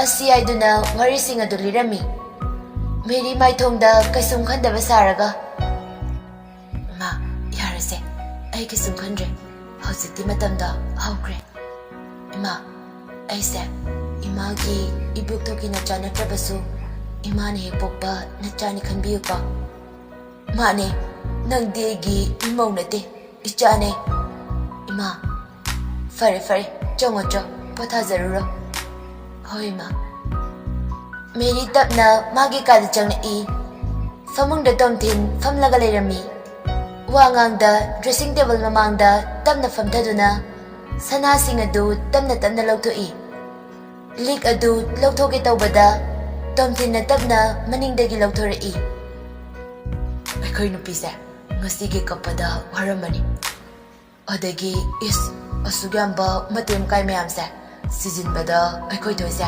ꯋꯥꯔꯝꯃꯅꯤꯀꯣ꯫ ꯃꯦꯔꯤꯗꯨ ꯇꯞꯅ ꯅꯣꯛꯏ꯫ ꯊꯣꯏ, ꯅꯪ ꯑꯗꯨꯃꯥꯏꯅ ꯅꯣꯛꯀꯅꯨꯕ, ꯗꯥꯇꯣꯟꯒꯤ ꯊꯃꯣꯏꯁꯦ ꯅꯥꯟꯊꯒꯦ ꯇꯧꯋꯦ꯫ ꯗꯥꯇꯣꯟꯁꯤꯃ… ꯑꯁꯨꯝꯅ ꯁꯅꯥ ꯂꯨꯄꯥꯁꯤꯡ ꯑꯗꯨ ꯂꯣꯏꯅ ꯂꯧꯊꯣꯛꯄꯤꯔꯒ ꯃꯦꯔꯤꯕꯨ ꯆꯦꯝꯅ ꯄꯣꯡꯈꯠꯇꯨꯅ ꯊꯥꯡꯒꯠꯂꯤ꯫ ꯗꯥꯇꯣꯟ, ꯁꯦ ꯊꯥꯡꯊꯧꯑꯣꯕ꯫ ꯇꯣꯝꯊꯤꯟ ꯀꯔꯤꯁꯨ ꯈꯨꯝꯗ ꯐꯃꯨꯡꯗ ꯃꯦꯔꯤꯕꯨ ꯇꯞꯅ ꯊꯥꯡꯒꯠꯂꯤ, ꯑꯗꯨꯒ ꯑꯅꯤꯃꯛꯇꯨ ꯇꯞꯅ ꯍꯤꯞꯊꯩ꯫ ꯇꯣꯝꯊꯤꯟ ꯃꯦꯔꯤꯕꯨ ꯃꯥꯒꯤ ꯄꯥꯝꯕꯣꯝꯗ ꯃꯣꯡ ꯈꯥꯡꯍꯜꯂꯤ꯫ ꯊꯣꯏ, ꯅꯪꯁꯦ ꯑꯁꯨꯛ ꯌꯥꯝꯅ ꯅꯨꯡꯁꯤꯔꯤꯁꯦ ꯀꯩꯒꯤꯅꯣꯕ? ꯑꯩꯅꯁꯨ ꯗꯥꯇꯣꯟꯕꯨ ꯅꯨꯡꯁꯤꯔꯤꯁꯤꯗꯤ꯫ ꯑꯁꯨꯛ ꯅꯨꯡꯁꯤꯕꯤ ꯅꯪꯁꯦ ꯑꯩꯅ ꯑꯩꯒꯤ ꯑꯣꯏꯕ ꯐꯪꯂꯔꯣꯏꯗ꯭ꯔꯥ ꯍꯥꯏꯗꯨꯅ ꯈꯟꯖꯔꯨꯕꯅꯤ꯫ ꯑꯗꯨꯕꯨ ꯊꯣꯏ, ꯅꯨꯡꯗ ꯃꯃꯥꯅꯁꯨ ꯈꯪꯕꯤꯔꯕ ꯃꯥꯜꯂꯦ ꯑꯩꯒꯤ ꯅꯨꯡꯁꯤꯕꯁꯤ꯫ ꯃꯦꯔꯤ ꯇꯞꯅ ꯃꯃꯣꯟ ꯅꯣꯛꯏ꯫ ꯊꯣꯏ, ꯅꯪꯒꯤ ꯑꯗꯨꯒꯨꯝꯕ ꯃꯤꯁꯨꯝꯕꯤ ꯃꯤꯅꯣꯛꯇꯨꯅꯅꯤ ꯑꯩꯅ ꯉꯥꯎꯔꯤꯁꯦ꯫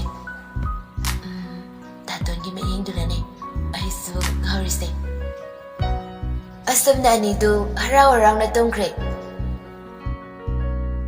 ꯃꯇꯝꯗꯤ ꯑꯁꯨꯝ ꯍꯧꯖꯤꯟꯈꯤꯕꯅ ꯅꯣꯡꯃꯗꯒꯤ ꯅꯤꯅꯤꯗꯒꯤ ꯍꯨꯝꯅꯤ ꯍꯧꯖꯤꯟꯈꯤꯕꯗꯒꯤ ꯆꯥꯛꯀꯧꯕꯁꯨ ꯂꯣꯏꯈ꯭ꯔꯦ꯫ ꯅꯣꯡꯃ ꯀꯨꯏꯅ ꯄꯨꯜꯂꯨꯗ꯭ꯔꯕ ꯃꯃꯥꯟꯅꯕ ꯑꯍꯨꯝꯗꯨ ꯄꯨꯜꯂꯝꯃꯤ꯫ ꯖꯣꯟꯅ, Kayno manya, nang no ji fawba nayumga pandrise. Natte, nang bunubiga amata lejadraba. Tamthinsu mateng pangsilai. Adune, kaidokhi gaino. Chirai gada asum tangsile haba. Has, noina di pangai dai. Aina di somda nupi di trikansida.